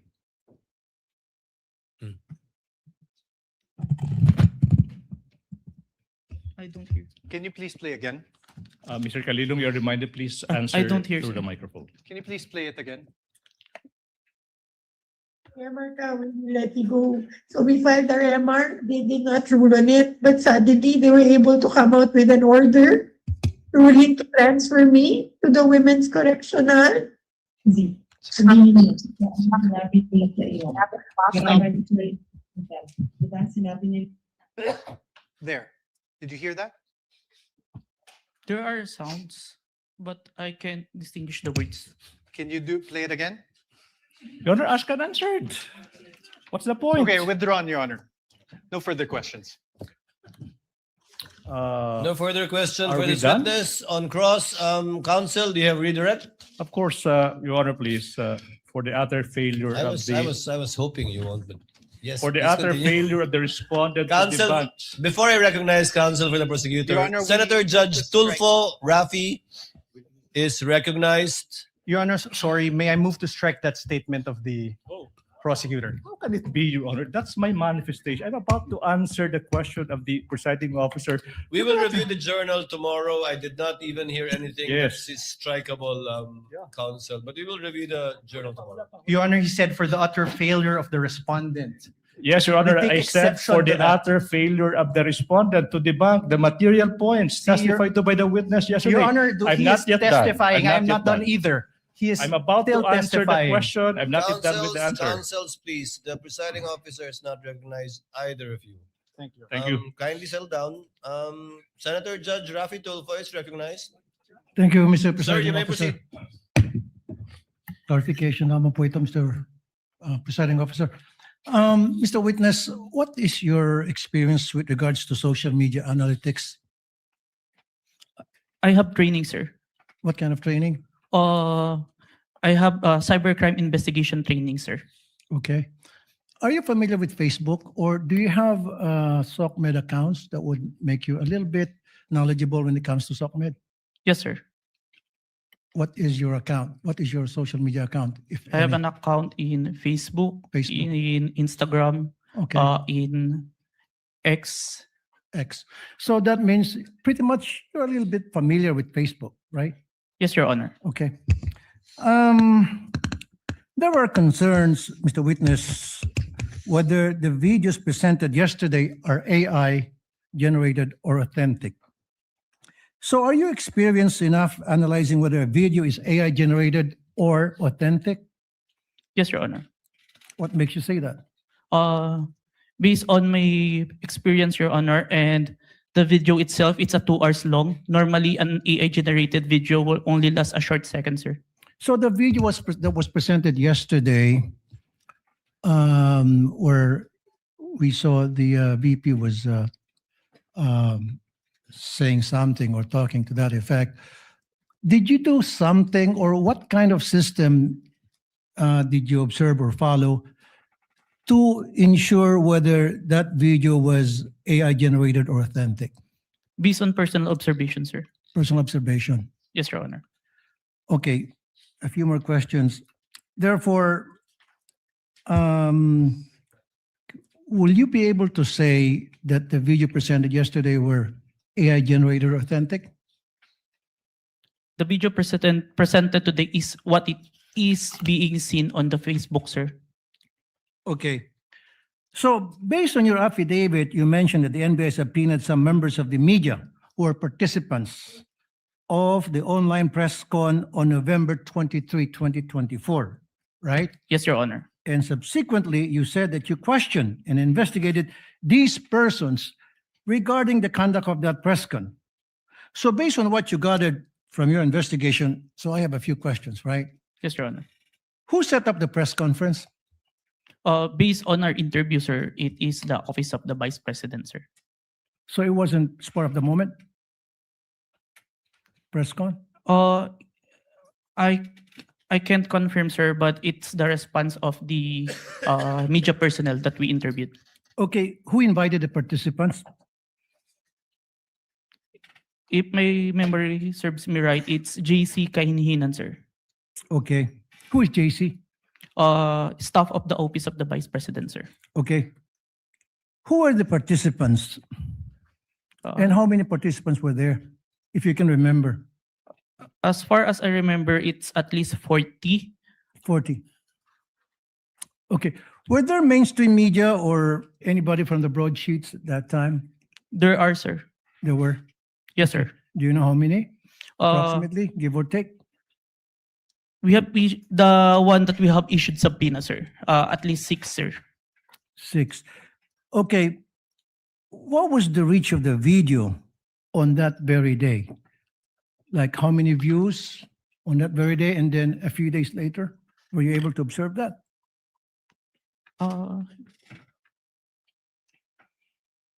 I can't remember, sir. You can't remember. Okay. How did it spread? O paano kumalat sa SOCMED yung videos that was presented yesterday, as far as you know, when you did an investigation? It became trending, sir. It became trending. And my last question is,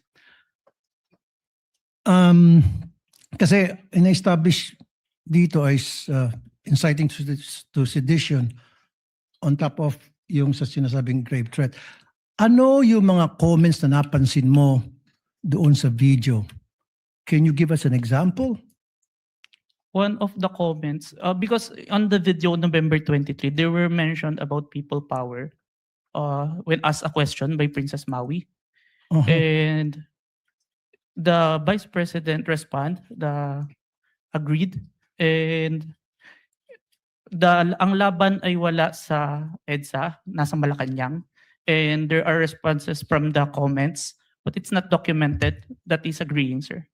No further question, Mr. Presiding Officer.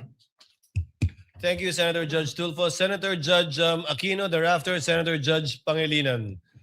Senator Judge Aquino has 2 minutes. You may proceed, sir. Maraming salamat, Mr. Presiding Officer. Mr. Kalilong, kanina may nabanggit na 2 affidavit, isang January at isang February. Yung January ay binalik sa inyo, tama po ba? Yes, Your Honor. And there were 7 grounds why it was returned to you, is that correct? 7 points. Can you narrate what are the 7 points that you addressed? Is that the correct term, that you addressed in the second affidavit? Yes, Your Honor. Can you name them, please? May I have the certificate, sir? Who has a copy of the certification? Was it counsel for the respondent? Your Honor, may I Yes, you may approach and show him the document being alluded to by Senator Judge Aquino.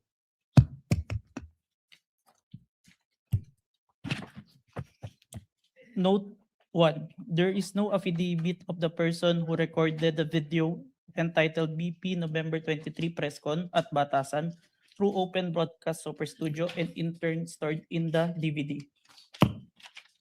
Number 2. The press briefing conducted on October 18, 2024 was not recorded and or stored in DVD, and there was no TSN of the said briefing and the necessary affidavit of the person taking the TSN. Number 3, Annex I and K DVD with markings NBI-CCN-C-24-12436-2 and NBI-CCN-C-24-12436-2 were not accompanied by an affidavit of the recorder and the TSN. Number 4, Annex L did not indicate who made the TSN. There was also no affidavit of the person who made the TSN.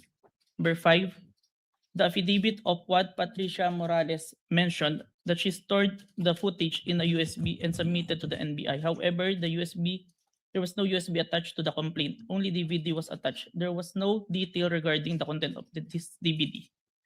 Number 6, only the minutes of meeting with several personalities and representatives from various media outfits were submitted. Although the minutes were signed, there was no individual affidavit executed regarding to the contents of the said minutes. Number 7, one of the elements of crime of grave threat is that the offender threatens another with the infliction upon the latter's person, honor, and property, or upon that of the latter's family, or if the wrong amounting into a crime. In the instant complaint, only the NBI executed an affidavit and there was no participation on the part of the offended party, as it appears in the NBI is not the offended party of the crime of grave threat. Okay, so nakuha mo yung nag-submit kayo, yan yung binalik sa inyo, and then you did your best to correct all those items. Is that correct? Yes, Your Honor. Okay, the first 6 are technical, no? Yes, Your Yung Honor. panghuli is a matter of who is the offended party. Yes, Your Honor. Hindi nyo na-correct yan?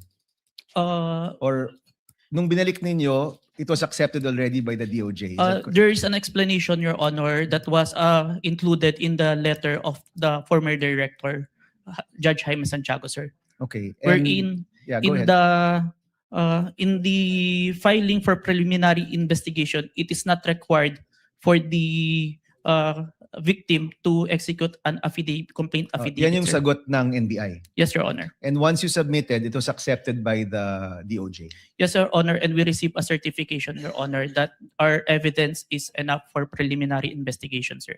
Okay, yun na yung second response to the second affidavit that you provided. Yes, Your Honor. Okay. May mga nabanggit dun sa mga statements tungkol sa hitman, no? Sa totoo lang, yung presensya ng hitman, mabigat yon.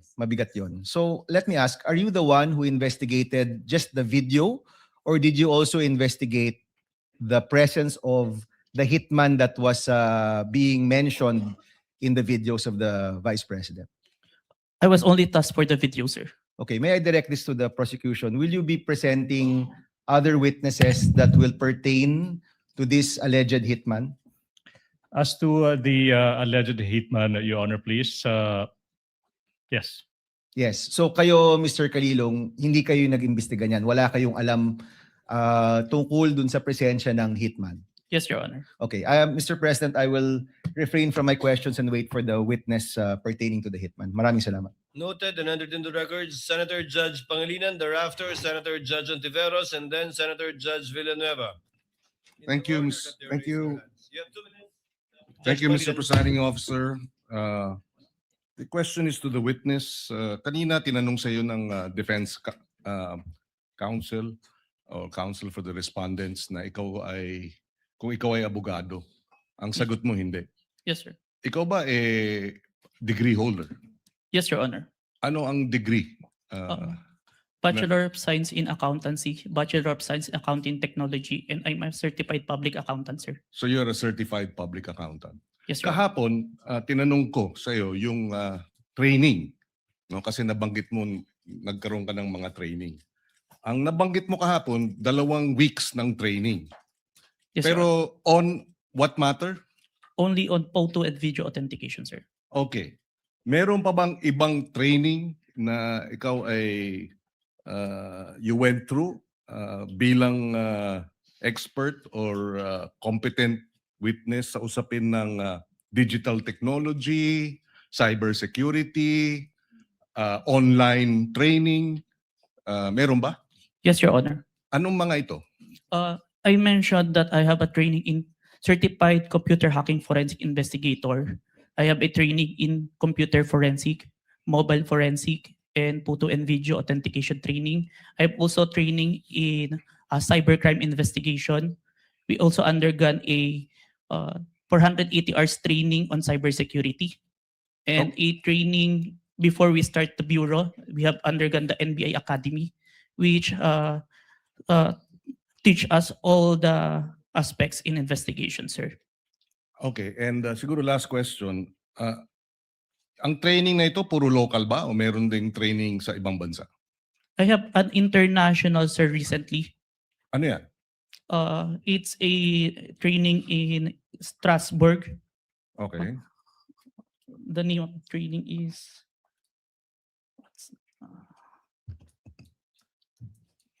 Saang lugar na lang, Mr. Witness? Strasbourg, Germany?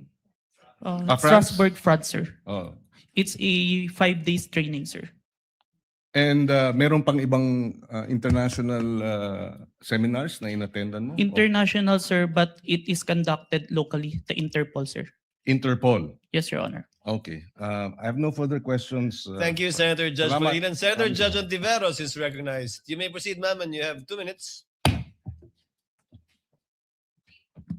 Salamat po, Mr. Presiding Officer. Para sa Counsel for the Defense, Mr. Presiding Officer, just for clarity, ano pong relevance nung video na ipinakita ni Attorney Zuleika Lopez? Sinasabi po ba ng depensa na yung mga alleged threats o alleged incitements ni VP Duterte ay prompted nung detention ni Attorney Lopez? Yes, Your Honor. There was a systematic oppression made by the House of Representatives dating back from their even before their mini trial, Your Honor. The committee headed by Representative Joel Chua began investigating the Vice President and her people, even when Attorney Zuleika Lopez was being interviewed by the House Committee of Quadcom Committee, Your Honor. Even if she was answering the questions faithfully and to the best of her ability, she was cited in contempt, detained. Her lawyer was not allowed. Her lawyer was not allowed to be with her when they were trying to detain her in the Women's Correctional Facility, Your Honor. So, Mr. Presiding Officer, Counsel for the Defense, position po ba ng depensa na pwedeng palampasin ng alleged grave threats kung may masasabing lehitimong dahilan para magbanta? Your Honor, that is not the point. No. Mr. Presiding Officer, I am making a point through my question and I am asking the good counsel for the defense dahil sinabi nila there was a systematic oppression that yes, yan po ang nag-prompt nung alleged grave threats and alleged incitements ng Vice President na prompt po ng detention ni Attorney Lopez na kanyang inilarawan sa ipinakitang video kanina. Kaya itinatanong ko kung yan ba ang posisyon ng depensa na pwedeng okay lang or pwedeng tanggapin ang grave threats kung may masasabing lehitimong dahilan para magbanta. Yes, Your Honor. Before counsel Yes, for Mr. Presiding responded answers, although he already answered in the affirmative. No, Your Honor. I was just referring to before. Would like to remind the senator judges to be cautious in making counsels for either party make conclusions of law and fact instead of presenting evidence through a witness they will present or through direct, cross, redirect, or recross. Because if he answers Senator Judge Ontiveros, that would effectively place on record a conclusion of fact and law, not drawn from a witness, which they can very well do so during their closing remarks.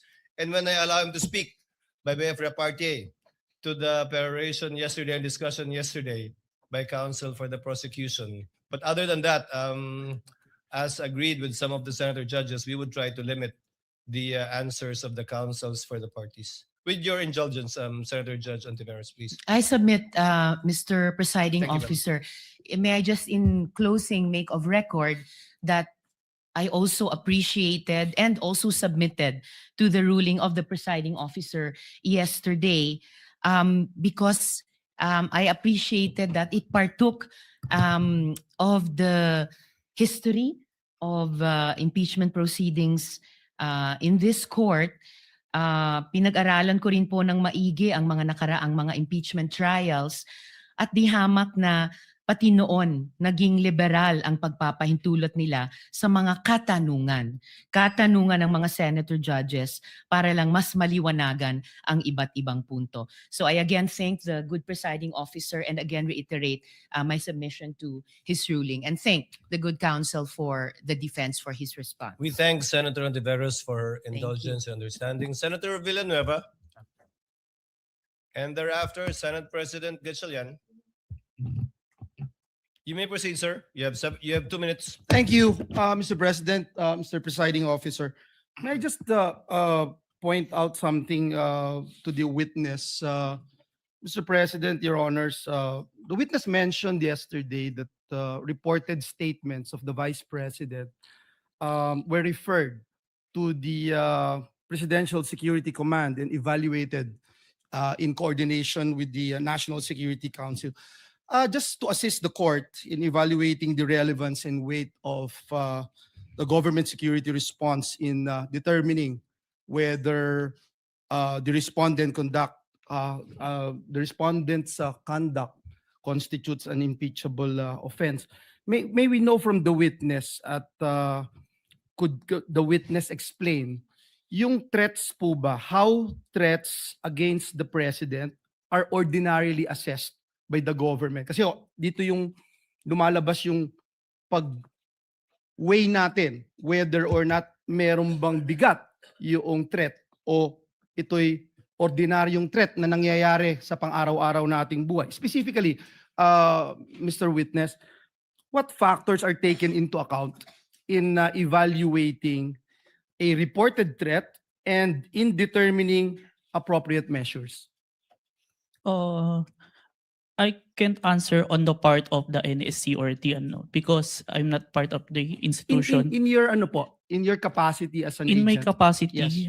one of the consideration if it's a active threat, if it's the one giving the threat is capable of doing so.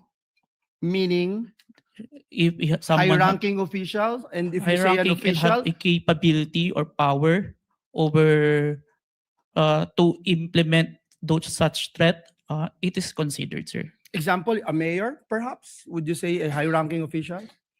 A congressman? Not- Or yung basihan po ng kanyang threat? Kunyari, ang threat ko, dadalhin kita doon sa buwan. Wala naman akong space shuttle. So, wala din pong bearing yon. Is that the correct assumption? Not only, sir, but also how it was delivered, sir.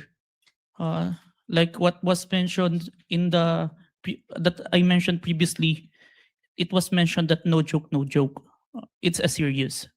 So that is the One of the considerations, that's sir. the consideration. Thank you very much. And lastly, Mr. Witness, you made mention na submit mo sa DOJ nung January 30.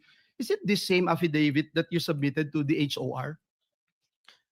The one that submitted to the HOR is the affidavit dated February, sir. So that's the latest. Yes, sir. The one that complied with the requirements of the DOJ, sir. Thank you very much for that clarification. Thank you, Mr. President. Thank you, Senator Villanueva. Before I recognize Senate President Gatchalian and thereafter Senator Erwin Tulfo, may I remind Attorney Narvasa that your 5 minutes, you will be given your 5 minutes after the questions of the senator judges and before we recognize the counsel for the prosecutor for his redirect. Your Senate Honor. President Gatchalian is recognized. Your You may Honor. proceed, sir. You have 2 minutes. Thank you, Mr. May I be Presiding clarified? Officer. I believe that we would do it after recross. So You it's- want, I heard cross. Sorry, After Your we Honor. cross. Yes, Your Honor. Thank you, Your Honor. Better for us. Yes, Your Honor. Thank you, Mr. Presiding Officer. I just have a few questions, clarificatory questions. Narinig ko ho kanina ginong testigo na nasabi niyo may 40 media personalities doon sa press con. Tama po ba? Yes, Your Honor. Pero ang inyong inimbitahan, 6 lang. Yes, Your Honor. Bakit 6 lang?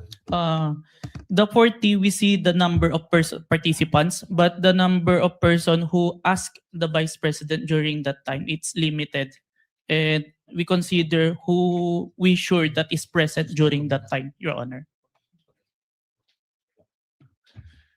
Meron bang kayong criteria kung paano pipiliin itong mga media personalities or kung sino lang ang nagtanong? Kasi kahit hindi ka naman magtatanong, nandoon ka naman, naririnig mo yung mga diskusyon, Meron ba kayong mga criteria kung paano pumipili ng media personalities?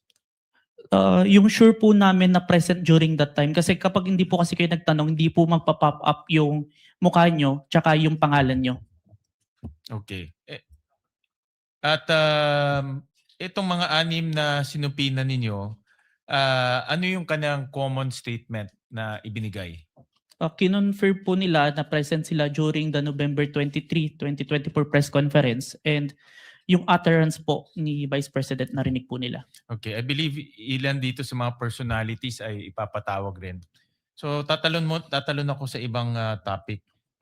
Nakita ko kanina itong tungkol sa max score interventures at nakita ko kanina pinakita yung Articles of Incorporation, mukha siyang supplier ng equipment. Ngayon, nasabi rin na doon ka nag-training for 2 weeks. Sino nagbayad ng training? Sir, the training is included in the procurement of digital forensic tools. In the procurement document, it ni-require po si MaxCore na mag-provide po ng training included in the equipment, sir. Yung paggamit ng equipment. Tsaka yung yung process po ng digital forensic as a whole. Yung kanya lang sila ba ay 'di ba sa mga IT, let's say Oracle, alam natin kilala yan pagdating sa IT. Si MaxCore ba ay kilala pagdating sa digital forensic training? Kasi pag nakita ko kanina talagang supplier sila, but are they a well-known or internationally renowned training organization? It's not the MaxCore itself, but it's the trainer that they provide, sir, that is capable in training us, sir. Itong trainer na ito, certified siya in this type of technology? Yes, sir. The trainer has a lot of certifications in relation to digital forensics, sir. Can you name a few certification na meron itong trainer na ito? I can't remember, Let's sir. say Oracle or let's say Microsoft, 'di ba? May mga ganyan No, yan. sir. CompTIA, sir. CompTIA training. I believe he also have a certified ethical hacking certification and a lot more, sir. When it was presented to us, sir. All right. So itong mga trainers nito ay certified trainers na pwedeng mag-train sa iyo at magiging certified ka rin. Yes, sir. Initial na akong certificate, sir. Lastly, Mr. Presiding Officer, after training, nakakuha ka ba ng certification na katulad sa kanila? No, sir. But that certification that I was trained by them, sir. Pero ikaw mismo, are you certified to do forensic examinations for your purpose and responsibility? I have a certification, sir. I am a certified computer hacking forensic investigator, sir. Itong forensic analysis, meron kang for this purpose, itong pinag-uusapan natin. The authentication, sir, part or as a whole, sir? As a whole. I have a certification in computer hacking, sir, specific. But I have trainings in relation to the... Iba yung hacking eh. Yung pinag-uusapan natin, forensic examination ng video, forensic examination ng mga ganitong bagay. Meron kang certification doon? I have certificate, sir. All right. Thank you. Thank you, Mr. President. Senator Judge Erwin Tulfo, thereafter Senator Judge Marcos. You may proceed, sir. You have 2 minutes. Maraming salamat, Mr. Chair, Mr. Presiding Officer. Ang katanungan ko po ay para sa ating testigo. Batid ko po na sa ilalim ng Republic Act 10867, sa ilalim po ng Section 4, ang kapangyarihan po ng inyong ahensya na mag-imbestiga kapag ng mga krimen, partikular na tulad ng mga banta sa buhay ng Pangulo, ikalawang Pangulo, Senate President, Speaker of the House at Chief Justice. Tama po yun. Yes, Your Honor. Kahit na lalo pat pag ito ay may kaugnayan sa national security. Tama po? Yes, Your Honor. Pero ang tanong ko po, nasa po ba ng kaso? Nasa mandato rin po ba ng NBI na magsampa ng kaso doon sa mga tao na nagbanta sa buhay ng Pangulo, ikalawang Pangulo, Senate President, Speaker of the House, Chief Justice? Is it automatic or kailangan mag-request sila sa inyo? matik ba yung pagsasampa ng kaso doon sa nagbanta? In this case, is it automatic or wala lang, kasama sa mandato niyo to file charges dahil binantaan mo Pangulo o si Vice Presidente kung sino mang yang 4 na matataas na opisyal natin or 5 matataas na opisyal natin? Ang basis namin doon, Your Honor, is yung primary objective namin to investigate cases to the threat to the President, Vice President, Senate President, Supreme Court. And if we found that the evidence is enough that there is a crime committed, we will file a case because that's the output of our investigation, sir.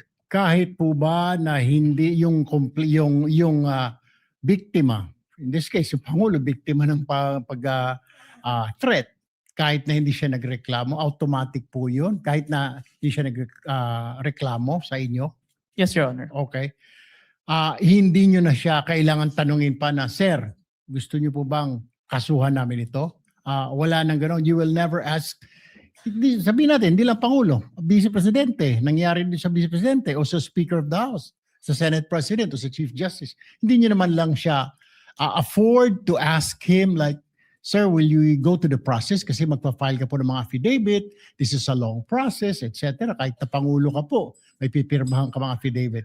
Is it automatic, Mr. Witness? We submitted it, sir, even without a complaint in the for preliminary investigation, sir.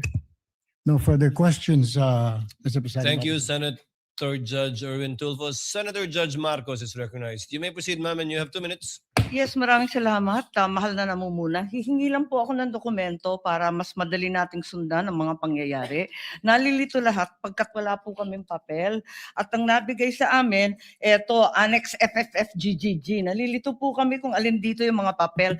Kung maaari kaming bigyan, unang-una, yung unang tinutukoy, the first affidavit of investigation dated January 30, alleging grave threats inciting to sedition ng NBI.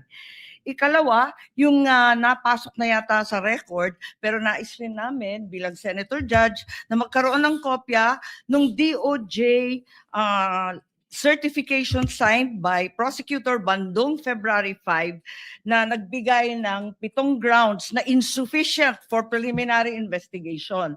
Ikatlo, yung naibigay na. Ito klaro to, naibigay po ni Mavic at ng iba pang staff natin. Yung February 10, yung ikalawang amended na ibinigay na revised affidavit of authentication, February 11. Ngunit sabi ni Testigo Kalilong na merong kasama ito na wala rito sa record natin at sana maibigay si Senator Judge. Ito yung sulat kasama nung second revised affidavit of authentication. Ito naman yung sinasabing sulat ni Santiago K. Padulyon ng DOJ na nagsasaad na hindi kailangan na may private complainant yung sina Presidente, ang First Lady at saka yung dating Speaker dahil base sa kaso ng Santos Concho versus DOJ na 2008, hindi daw kailangan yung private complainant. May we also have a copy of the same. Finally, may we urge that a copy also be given of February 14 certification of DOJ asserting that the revised affidavit of investigation was finally sufficient. Nais lang namin na makita yon at alamin yung investigation data, huling-huli, nung March 7, almost a month after the submission of the affidavit of authentication, kasi halos 1 buwan bago utusan na magkaroon ng investigation data form. Sana may kopya rin tayo noon. To respond to Senator Judge Marcos, what the court has copies of are the pre-marked documents that the parties pre-marked during pre-trial, but not documents that have not yet been pre-marked. Most of the documents you mentioned that was discussed by counsel for respondent has not yet been pre-marked. They only used it to confront via cross-examination the witness of the prosecution. But the ones we have, we will furnish you with a reminder, of course, Senator Judge Marcos, that these documents have not yet been formally offered by either party. And we still have to await formal offer before the court rules on the admissibility, if at all, of these documents. But we will endeavor to furnish the good senator judge with whatever the clerk has. Yes, Your Honor, if I may. if we could be provided with whatever the clerk has and adequately identified, not as GGGGG or FFFFF, at sana kung mabuo yung mga dokumentong sinasabi sa lalong madaling panahon. Maraming salamat. We will endeavor to comply as best we can, Senator Judge Marcos. Same issue. Senator Judge Alan Cayetano, what is your pleasure, sir? Mr. President and Mr. Presiding Officer, before I ask to be allowed to ask a question, can I just follow up yung kay Senator Marcos, including the ruling yesterday? Just in the interest of all senator judges being able to follow closely, especially kami sa first row kasi medyo nagkaka-stiff neck na kami. Mahirap tignan yung TV, so baka dun sa Maglalagay harap. na po kami ng TV Yes. sa harap ng And lamesa I ng don't know, Council for Parties. I think all of us own a iPad or a tablet. I don't know what the solution is, but if the secretariat or the clerk of court, the office of the clerk of court can work with our staff. Just to give you an example for today, no? If you look at the impeachment complaint on page 19, for example, it says that the affidavit we're looking for kanina, footnote number 72, is this one in the impeachment complaint, no? It's found on Annex G. Okay, so this is Annex G. If you look at Annex G, it is a certification, not an affidavit. Okay. So where do you find the affidavit mentioned in the impeachment complaint? You actually find it in volume 14, Annex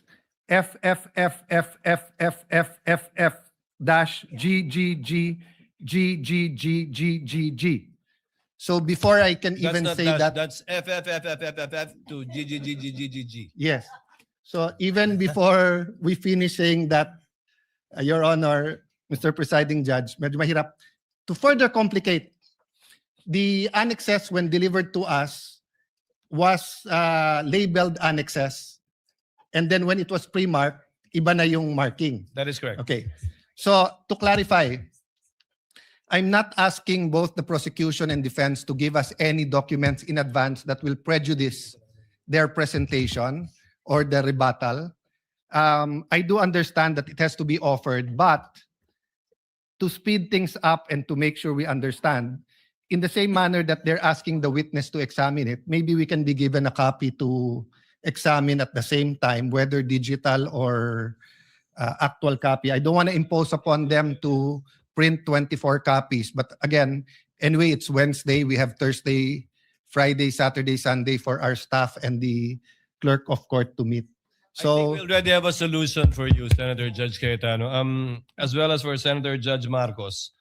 We will be furnishing the parties either via soft copy to your respective iPads or laptops, or we will enter their official emails as well. Kayo na po mag-print ng hard copy. Ng list of evidences as marked, as pre-marked by the prosecution na ipe-present for Article 4. And we will do this by article. However, insofar as I said, the documents presented by the counsel for respondent, these have not yet been pre-marked.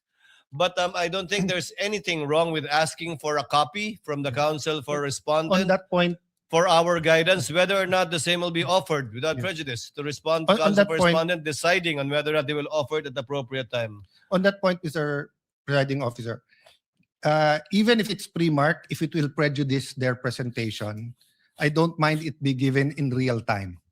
And same, no? If it's being used on cross or recross on rebuttal and hindi to na pre-mark, as long as real time, para lang we can process it. If not, we have to review afterwards and it messes up our preparation for the hearing the next day. No? Is that possible for the parties once the roles are reversed? May I get a Your response Honor. from the counsel for respondent?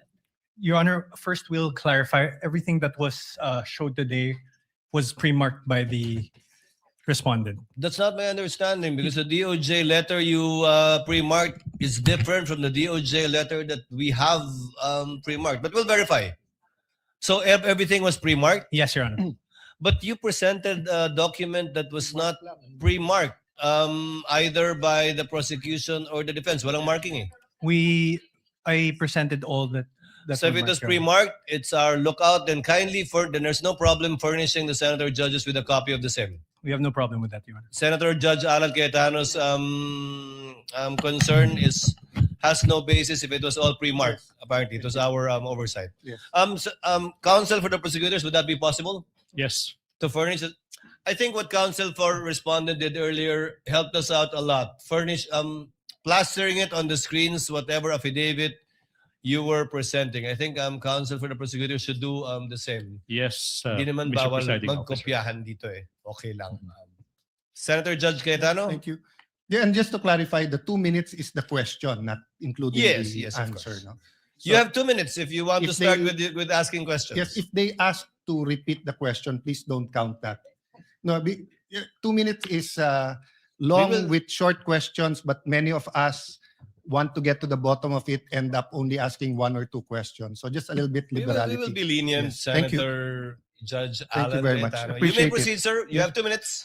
A question for the witness, and maybe to put all of us in check, I don't mind if any of the counsel says na medyo hindi maayos yung question. I mean, given what happened yesterday and today, and there are questions that could prejudice the case either way. As long as we call each other out respectfully, to the both counsels, you cannot correct a senator judge, but I don't mind if you think it prejudices. That's your duty to your client. Yes, Your So Honor. this isn't the start of the 2 minutes yet. Sa magandang hapon, Mr. Witness. Good afternoon, Your Honor. Medyo mahaba na yung pag-upo mo dyan, but allow me a few questions. No? Yung circumstance lang, so paano nagsimula yung investigasyon na na-involve ka? Were you from the start o hindi? At written instructions ba to? O sinabi, oy, may investigasyon tayo? Just konting clarity, paano na-umpisa yung specific investigation? And was it based on the November 3 video? Tama ba? November 23, Your Honor. Okay. It all started, I received a phone call, sir, from my executive officer that there is a video wherein there is a statement given by the Vice President, which is classified as threat, and I was tasked and assigned to investigate the case, sir. Okay. So basically, ganun yung pagkasabi na I'm tasking you to look at the video, investigate. Yes, Your Honor. Were you working alone or with a group? With a group, Your Honor. NBI group? Yes, Your Honor. And was this, is there an interagency also or just purely NBI? Don't have personal knowledge. Maybe our chief, sir, has the Okay. knowledge on that, sir. Yes. No, that's all I asked for naman, yung personal knowledge. Yes, Your Honor.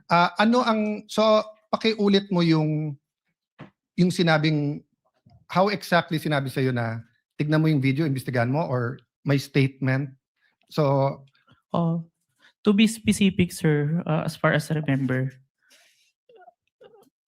may statement si Vice President regarding the November 23 press conference na kung saan may pagbabanta na naganap, Okay. pakiimbestigahan. pakiimbestigahan. So ganun ka-general.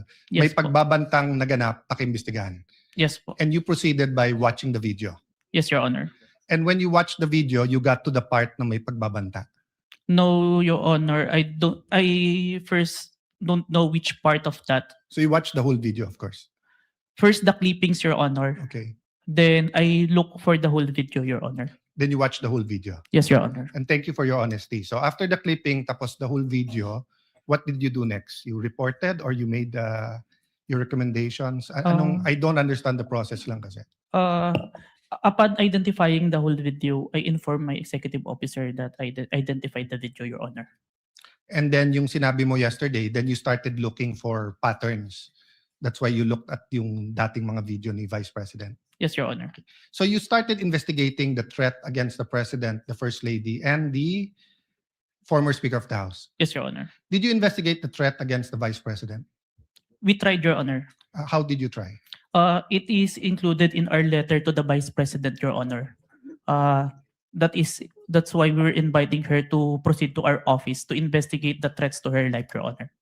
How about the vlogger who asked her about Oplan or whatever they call that Romanov? Did you invite them? Yes, Your Honor. And did they testify? The Princess Maui did not appear, Your Honor. Did not appear. Did you also look for previous videos that are threatening to the Vice President? We look on the Romanov part, Your Honor. Okay. But we identify a different person who first mentioned the Romanov, Your Honor. Did you coordinate with the PSG? I have no personal knowledge, Your Honor. You yourself? Yes, Your Honor. Maybe our chief, Your Honor. Yeah. But you are aware that the primary responsibility of protecting both the President and the Vice President is the PSG? Yes, Your Honor. So isn't it fair to say that any investigation against a threat to the first family, the President or the Vice President, you would normally ask the PSG if they received any threat? I have no personal knowledge, Your Honor. No, I'm asking, hindi ba normal sa investigation kung sino yung primary agency na taga-protekta na lumalaban dun sa threat ay tatanungin natin? Yes, Your Honor. So bakit hindi tinanong ng NBI ang PSG? Or in your case, why didn't you ask the PSG? Maybe it can be answered by a chief, Your Honor. No, I'm not. I will ask your chief also. I'm asking you, when they said, look at this, you looked at other videos, you tried to get Princess Maui, you tried to get the Vice President, but you didn't contact the PSG for the First Lady, for the President, and for all you know, the PSG will tell you right there and there, the threat is real, or the PSG will say, politika lang yan. Diba? Both the Vice President and the President are protected by the PSG. So why wasn't so nakalimutan lang or wala sa procedure nyo or? Your Honor, there is already a statement from the National Security Council, Your Honor, that it is an active threat, Your Honor. That's why we start investigation. Yes, and the primary group that will know if it's an active threat is the PSG. So if this was the United States, it will be the Secret Service. So whether the FBI or the CIA, state troopers, the federal marshals, kung sino man mag-iimbestiga, parati nilang tatanungin yung Secret Service. So I'm just curious why we did not ask the PSG input. Kindly wind up, Senator Cayetano. Senator Okay. Cayetano. So my last question is, how did you characterize the threat of the Vice President to the President? Given that ang exact words niya, huwag kang mag-alala ma'am sa security ko kasi may kinausap na akong tao, sinabi ko sa kanya, kapag pinatay ako. So that'll be fair to you and not vague, no? Did that phrase, kapag pinatay ako, have any bearing in your investigation? Yes, Your Honor. And what was that bearing or thoughts in your mind? First of all po, dun sa statement, may nakausap na po. It already took place before pa yung mangyari yung meeting. And nung condition... I'm not talking about yung may kinausap na para pumatay. Ang sinasabi ko yung sinabi niya na pag pinatay ako. Yes, Your Honor. How did that affect your investigation? There is a condition na kapag pinatay siya. Yeah. But as we can see, it's only applicable if there is only two parties. The statement make a loophole wherein a third party can use that na kapag namatay si BP, ma-execute ngayon yung statement ni BP na may nakausap na siya without the participation of the one mentioned, the President, the First Lady, and the Speaker of the House, Your Honor. That's fair. But what I'm saying is that in your reports, did you characterize it as a conditional threat? Kasi kung hindi naman siya pinatay, the logical implication is that there's no threat against the... So I'm not saying it's not illegal, immoral to contract a killer. I'm just trying to follow the logic na pag sinabi kong pakukulong kita, Mr. Witness, pag nagsinungaling ka under oath, then it's actually not a threat. It's a legal, I'm just telling you the law, di ba? Pero pag sinabi kong pag hindi ka sumunod sa akin, ano yung kita. So, that's my last question lang. So, how did you characterize that? It wasn't a conditional in your mind? Because may kinausap na? Even with or without, sir, it's still considered a threat as long as the I person... have no doubt there. I'm just asking, is it a conditional threat?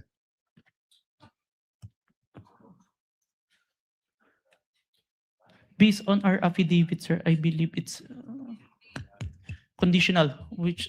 Based in your affidavit? Affidavit. But your initial assessment, yung personal mo as an investigator, this is an investigation of the whole NBI, but yung personal mo? The threat is absolute, sir. Okay. Thank you, Mr. President. Thank you. Thank you, Senator Judge Cayetano. Your We Honor. now proceed. Senator Judge Padilla is recognized. Maraming salamat po. Thereafter, Senator Judge Zubiri. Maraming Senator salamat Judge po. Padilla, you have 2 minutes. Opo. Nais ko lamang po magtanong sa ating saksi. Ginoong saksi, kanina po kasi habang nagkakaroon ng pagdinig, ako po'y laging iistorbo dahil tuwing may itatanong, mag-o-object, medyo magulo po eh. Pwede po bang sagutin po ninyo ako dahil noong pong February 5, ang sabi po dito ay insufficient po yung na hindi dapat makarating na sa preliminary investigation. Tama po ba? February 5 po yon? May certification, sir. Yes po. Opo. Tapos nung February 14, naging sufficient na for conduct of preliminary investigation. Nasagot po ba yung 7 na sinabi dito na para, ang sinasabi po kasi dito nung February 5, merong 7 na kulang. I believe so, sir. That's why we have received a certification, sir. Ayun. Kasi po, parang narinig ko kanina, hindi po naibigay yung original copy nung sinagawang interview kay Vice President Sara Duterte. Yung original po, na kopya, kung sino po yung nag-record. Wala po kayong affidavit? Meron po ba kayong affidavit na nakuha nyo? Yes, sir. Ako po yung ang inire-request po ng DOJ dyan is affidavit po nung nag-screen record, which is my affidavit, Your Honor. Meron po siyang affidavit? Ako, sir. Ako po yung nag-execute, sir. Hindi po yung mismong tao? Yes po. Ang hinihingi po kasi ni DOJ is kung sino yung nag-screen record through OBS, sir. Hindi po yung mismong tao? Yes, Your Honor. Kayo lang po yung nag-affidavit? Yes, Your Honor. Pero meron po kayong ng pagkakataon ba na nakausap niyo yung tao at nagbigay siya ng affidavit? May I clarify, Your Honor, if sinong tao yung tinutukoy? Yung nag-record po? Ako po yung nag-record through OBS, sir. Hindi po. Yung mismong nag-record po kay Inday sa Vice President. Nakausap niyo po ba? Yung raw file po. Kasi napakahalaga po nun.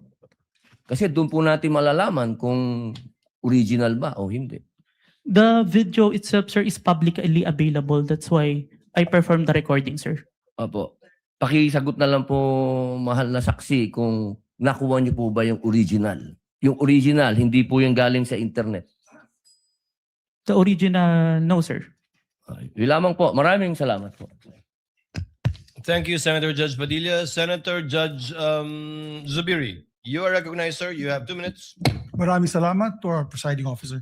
Magandang hapon po, Sir Witness. Good afternoon, Your Honor. Afternoon. Gusto ko lang magtanong, clarificatory questions lang po ito.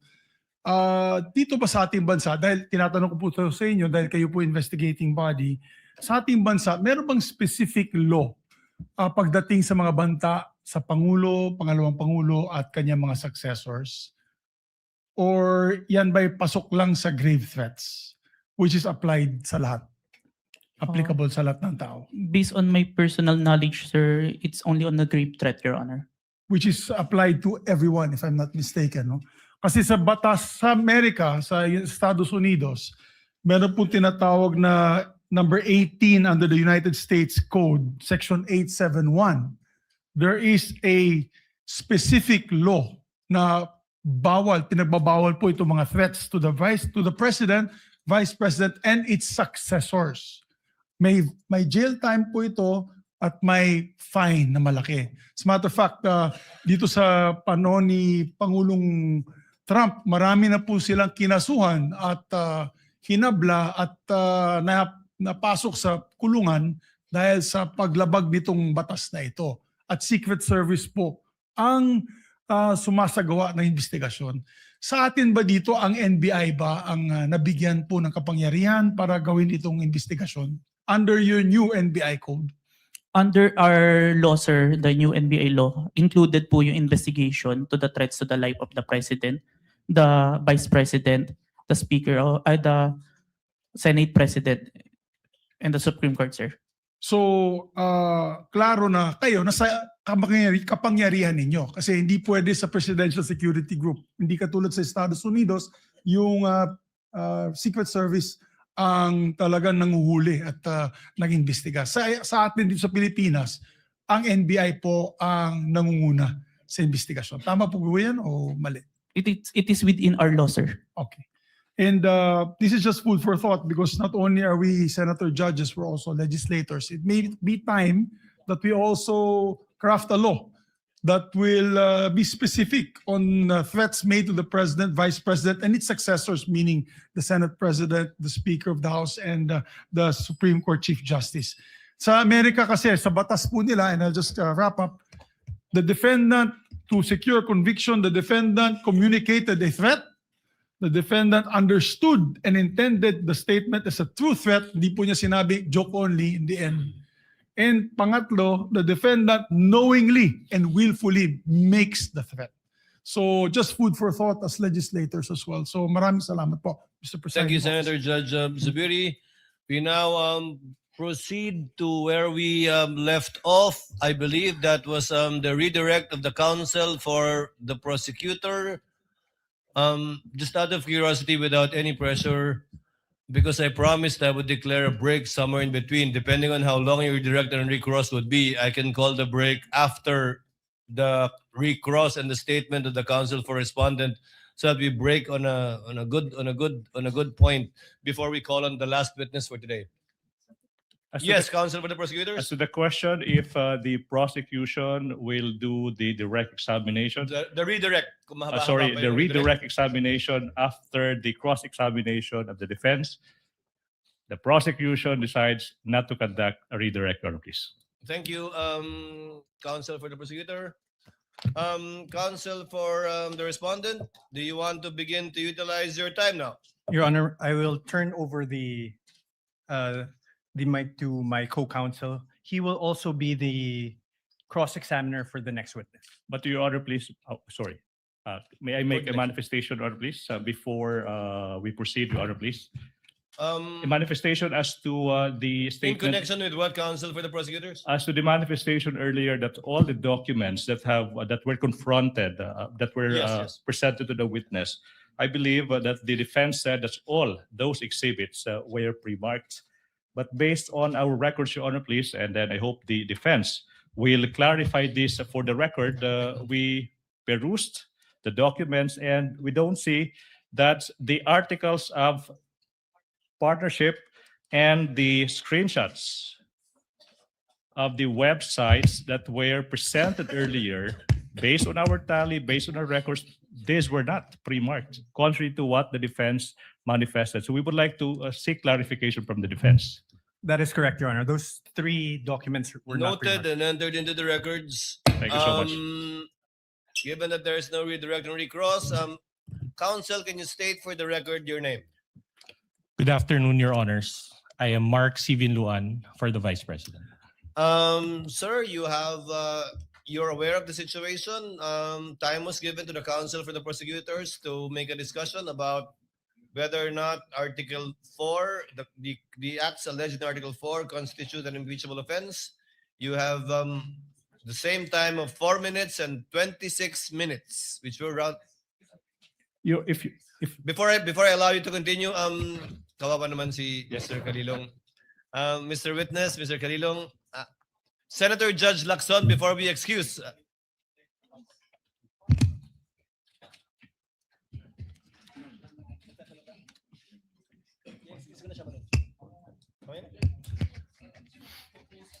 Senator Judge Soto is recognized. Sir, what is your pleasure, sir? Mr. President, Mr. Presiding Officer, are we going to dispense with the witness already? Unless you have questions, I believe Senator Lacson has questions to the witness. So not yet. Well, it's a simple question. The gentleman You're may proceed. familiar. Thank you very much. You're familiar with the internet, of course. Yes, Your Honor. Have you noticed that lately all the AI-generated videos have a caption saying AI-generated? Yes, Your Honor.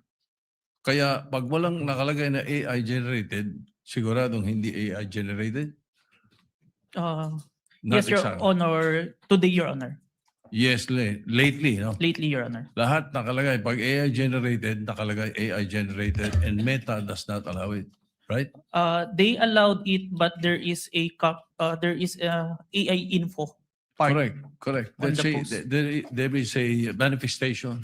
Yes, that Your it's Honor. It is AI-generated. explicitly mentioned that AI. So you're aware of that. Yes, Your Honor. Thank you. That's it. Senator Judge Lacson, you likewise have 2 minutes, sir. You may proceed. Thank you, Mr. Presiding Officer, Mr. Senate President. I have questions para sa ating testigo. Since you are presented here as an expert witness, alam nyo, nagkusort din ako sa digital forensics expert para lang makonvince sa sarili ko. No, my first question is, in this day and age of artificial intelligence, no, will you agree with me na it is almost impossible to distinguish an AI-generated video from the original? Almost impossible. Yes, Your Honor. It is hard, Your Honor. Yeah, very hard, di ba? Very difficult. So kasi ito, impeachment trial, ano? Kasi sa court, ginagamit talaga yung expert testimony ng digital or computer forensics expert. Now, you may or may not answer this question kung classified, ano? Gusto ko lang malaman, ano ba yung digital forensic tools na ginagamit din sa NBI? Currently, I'm not familiar. But during the time na nandun po ako sa Digital Forensic Laboratory Division, meron kaming NCase Forensic, Celebrite, and Amped Authenticate, sir. Amped Authenticate, sir. Ang balita ko, yung AMP5 or AMP Authenticate, di ba? Amped Authenticate, sir. Ito yung ginagamit ninyo. Ito, capable ito na magsagawa ng reverse image, a photo or video, di ba? Yes, Your Honor. Okay. Ito ba yung ginamit mo? For this part, Your Honor, the OBS only, Your Honor. Bakit hindi nyo ginamit ito? The duration is too large, Your Honor, the 2 hours. And the Amped Authenticate can only detect if there is a inconsistent FPS, Your Honor. Yeah, kasi kaya ako tinanong yon dahil una-una maraming para mag-adhere na magamit sa korte, no? Likewise sa impeachment court. May mga requirements, di ba? Sinabi mo kasi meron kayong open source, di ba? Yes, Pero Your Honor. ang pinaka-importante yung chain of custody, of course, yung provenance. Yes, Your Honor. Yung original na pinanggalingan. Yes, Your Honor. Ang sabi mo, pinanggalingan lang Facebook. The Facebook was captured, Your Honor. So, hindi yun ang original, di ba? The screen recording is the original itself as to my authentication, sir. Yeah, and you can attest sa authenticity ng video. Yes, Your Honor. In spite of not being or not having originated from the original. Yes, Your Honor. I compared the recorded with the original and ensured that the contents are identical, Your Honor. Kasi nabanggit mo rin, ginamit mo yung manual comparison simultaneously ng dalawang videos. Yes, Your Honor. Pero again, I will insist na talagang hindi reliable yung manual. Ito yung sinabi sa akin ng digital forensics expert na nakausap ko, no? Ang pinaka mas importante, makuha mo yung original copy, yun nga, yung provenance, di ba? Para talagang, tapos masundan mo yung sa analysis, gagamitan mo ng tools para malaman mo na talagang authentic yung video. Of course, I'm not here to question the authenticity. I just want to be assured dahil sabi ko nga kanina, pagka sa artificial intelligence, napakahirap talaga. Almost impossible to distinguish it from the original video or yung source. Yes, Your Honor. And you are competent enough do sila ginagamit yung forensic tools o forensics tools at yung inyong yung competence mo through your training, no? And experience, Your Honor. And experience. Kasi sabi mo nga, you've been with the NBI since 2021, di ba? Yes, Your Honor. And since then, you have appeared in some 20. At least 30, Your Honor. 30. Yes, Your 30 court hearings. Yes, Your Honor. So, thank you, Your Honor. Thank you, Mr. Presiding Officer. Thank you, Your Honor. Thank you, Senator Judge Lacson. Senator Judge Cayetano, what is your pleasure? Just a clarification addressed to the presiding officer. You may proceed, sir. Apologies, I don't remember if it was one of the counsels or one of the senator judges who asked the witness a while ago whether he was an expert witness, and he said he was a competent witness. That is correct. And there's a The difference presiding between an officer expert confirms that. witness. So he's not an expert witness. He's an competent witness. That is correct, Yes. sir. So that will have bearing because whether or not an AI video can be produced without an AI has to be testified by an expert witness. If I may, Wait, yeah, go ahead. If I That may- doesn't mean, I don't think you'll disagree with my second statement.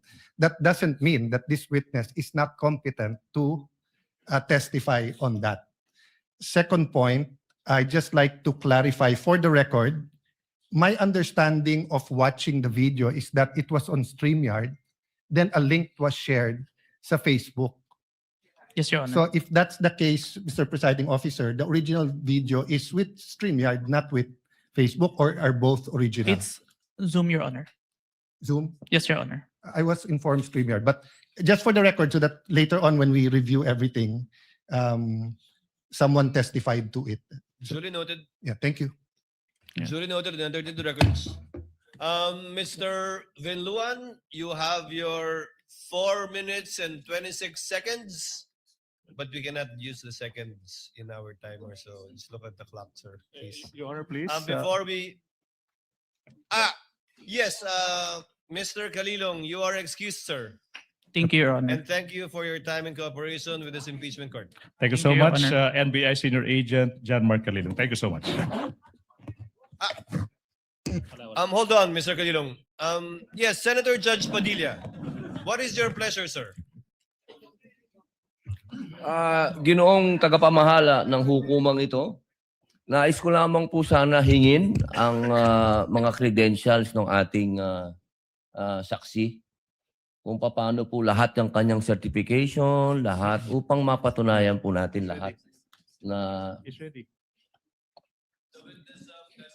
To it earlier, but kindly respond to the question of Senator Judge Padilla, Mr. Witness.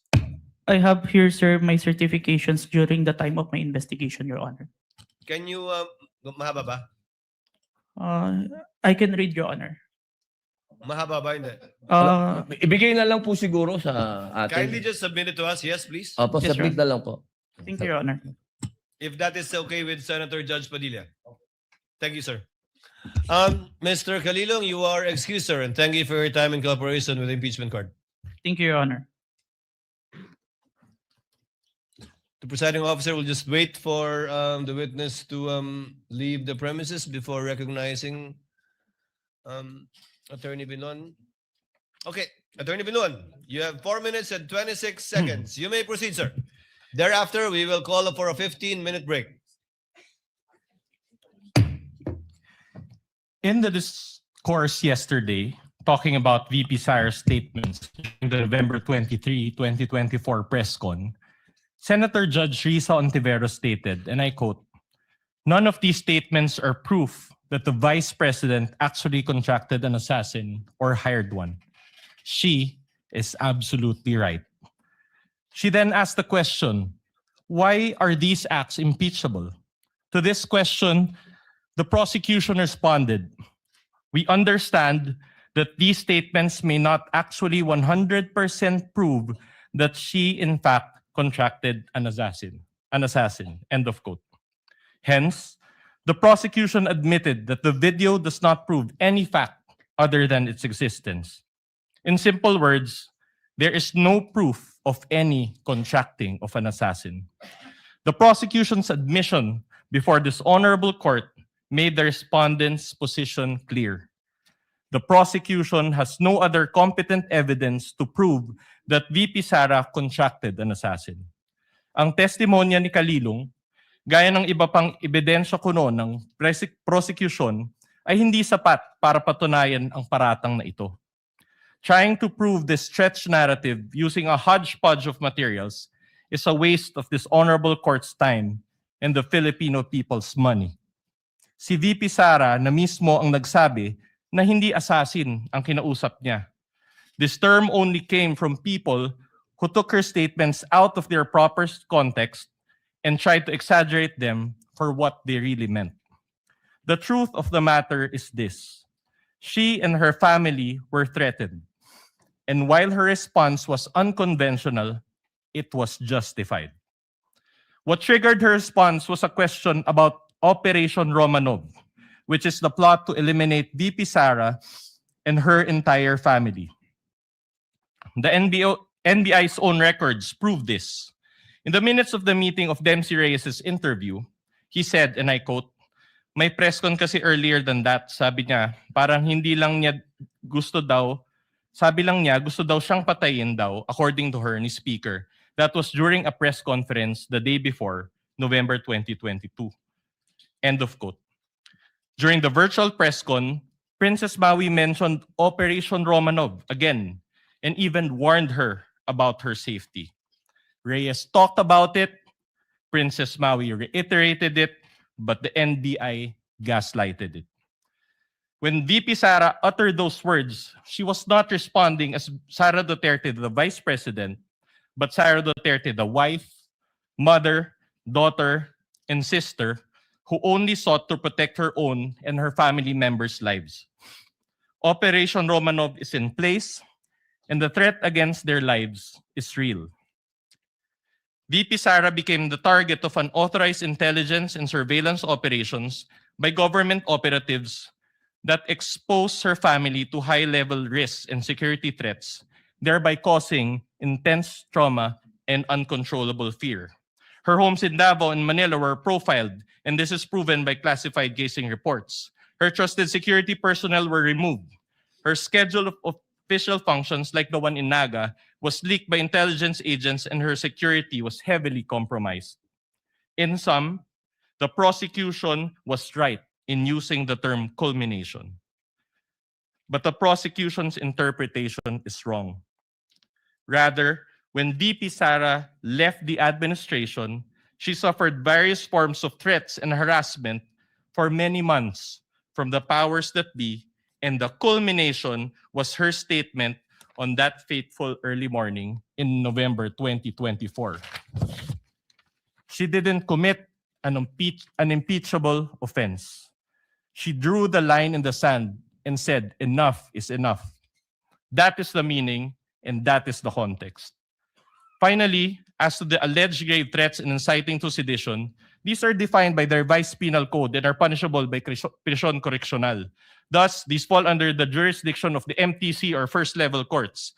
These charges are not other high crimes as contemplated by the Constitution as grounds for impeachment and are therefore not impeachable.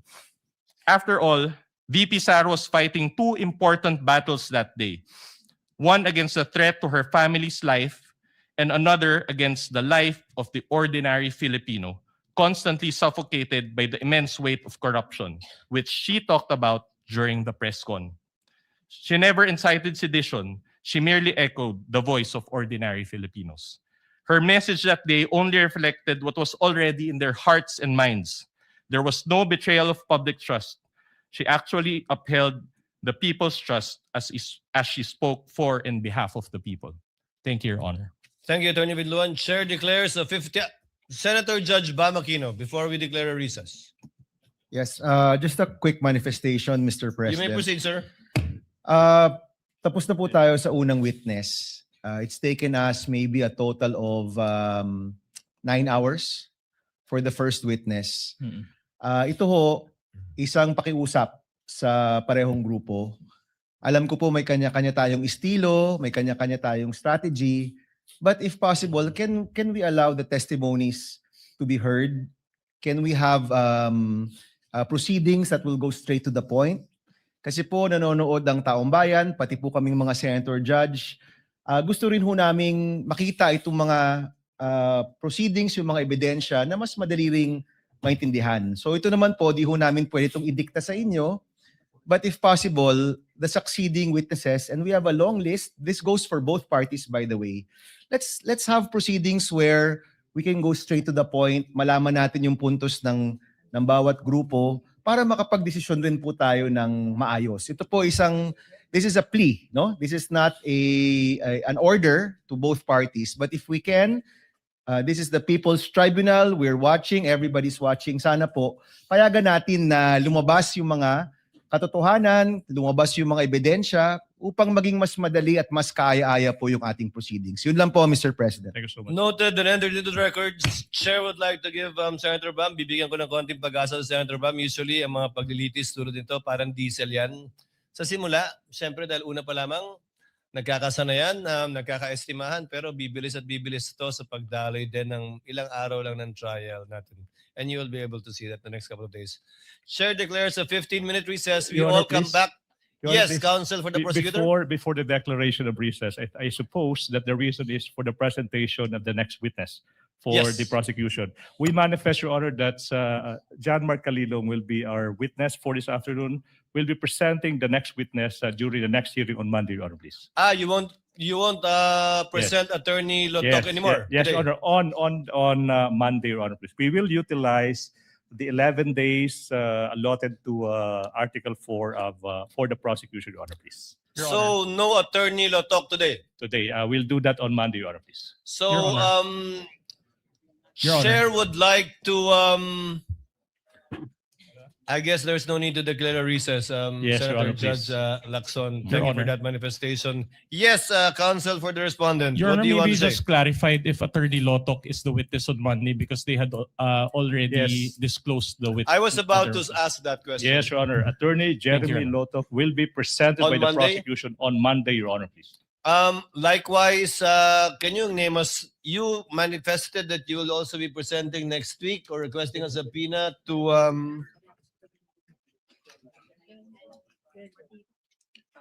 yes, to Attorney Lopez and Attorney Director Matibag. That would be Captain Belinda Bello, Your Honor, please, and NBI Director Matibag. And then Lotok first. Lotok, Your Honor, please, and then Matibag. And then we'll disclose on Bello, Your Honor, please. Captain Sergeant at Arms. Belinda Bello of the House of Representatives, Your Honor, please. So those two witnesses. Yes, Your Honor. We have 3 days, counsel. No. Wait. Name me one more. Okay, that would be NBI Director Matibag, Your Honor, please. Given the manifestation of the counsel for the prosecutor, chair hereby orders the issuance of subpoena once again to Attorney Lotok for the trial dates on July 13, 14, and 15, as well as for Attorney Melvin Matibag. No need for a subpoena for Ms. Bella? Your Honor. Before I recognize counsel for respondent, no need for a subpoena? There's no need for subpoena, Your Honor. You did not request for a subpoena, counsel. Yes, Your Honor.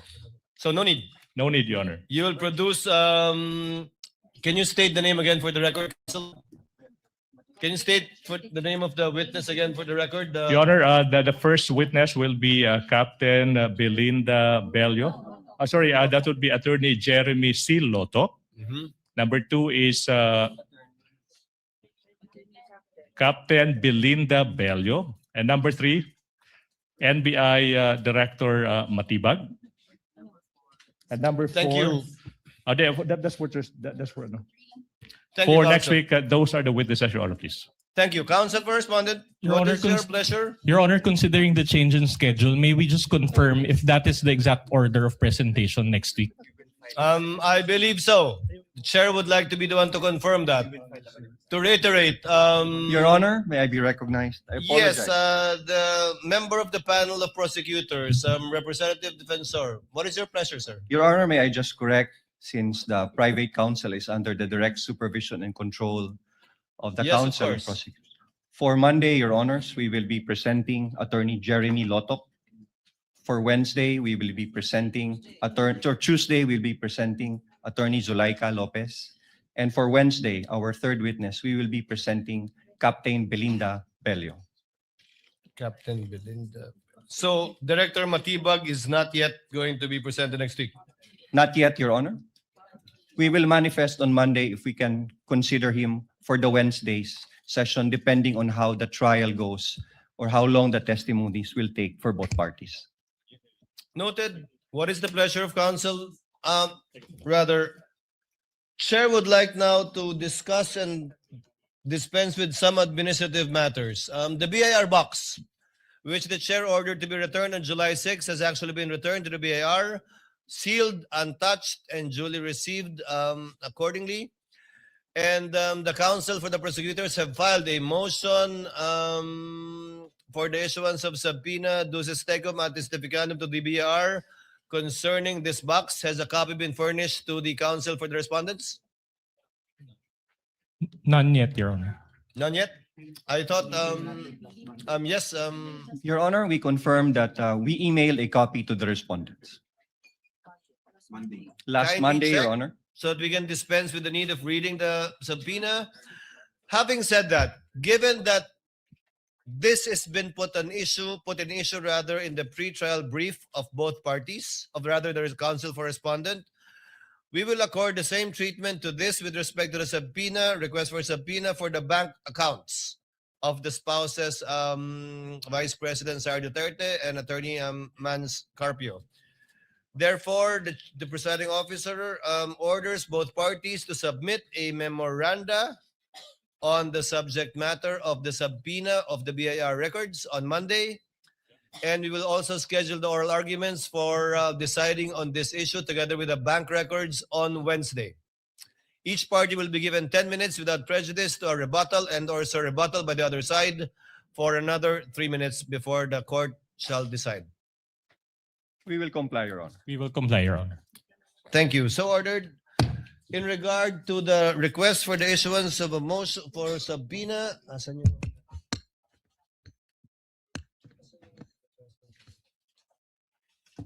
May I ask if counsel for the respondents were likewise furnished with a copy of the most request for subpoena, although this is ex parte because this is only with respect to witnesses. So there is no need to issue a subpoena to Attorney Melvin Matibag for next week. Honorable Defensor? No need? No need, Your Honor. So just Attorney Zulaika Lopez? Yes, Your Honor. Chair orders that subpoena be issued to Attorney Zulaika Lopez to appear on July 13, 14, as indicated by the counsel for the prosecutors, given that on the 15th, we might be arguing on the bank deposits and the BIR documents. We submit, Your Honor. So ordered.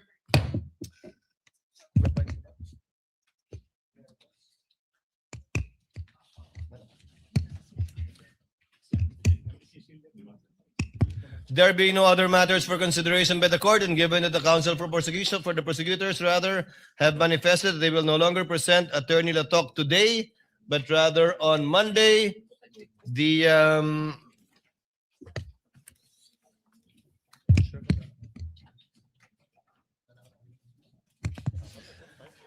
trial is hereby adjourned until 2 p.m. of Monday, July 13, 2026.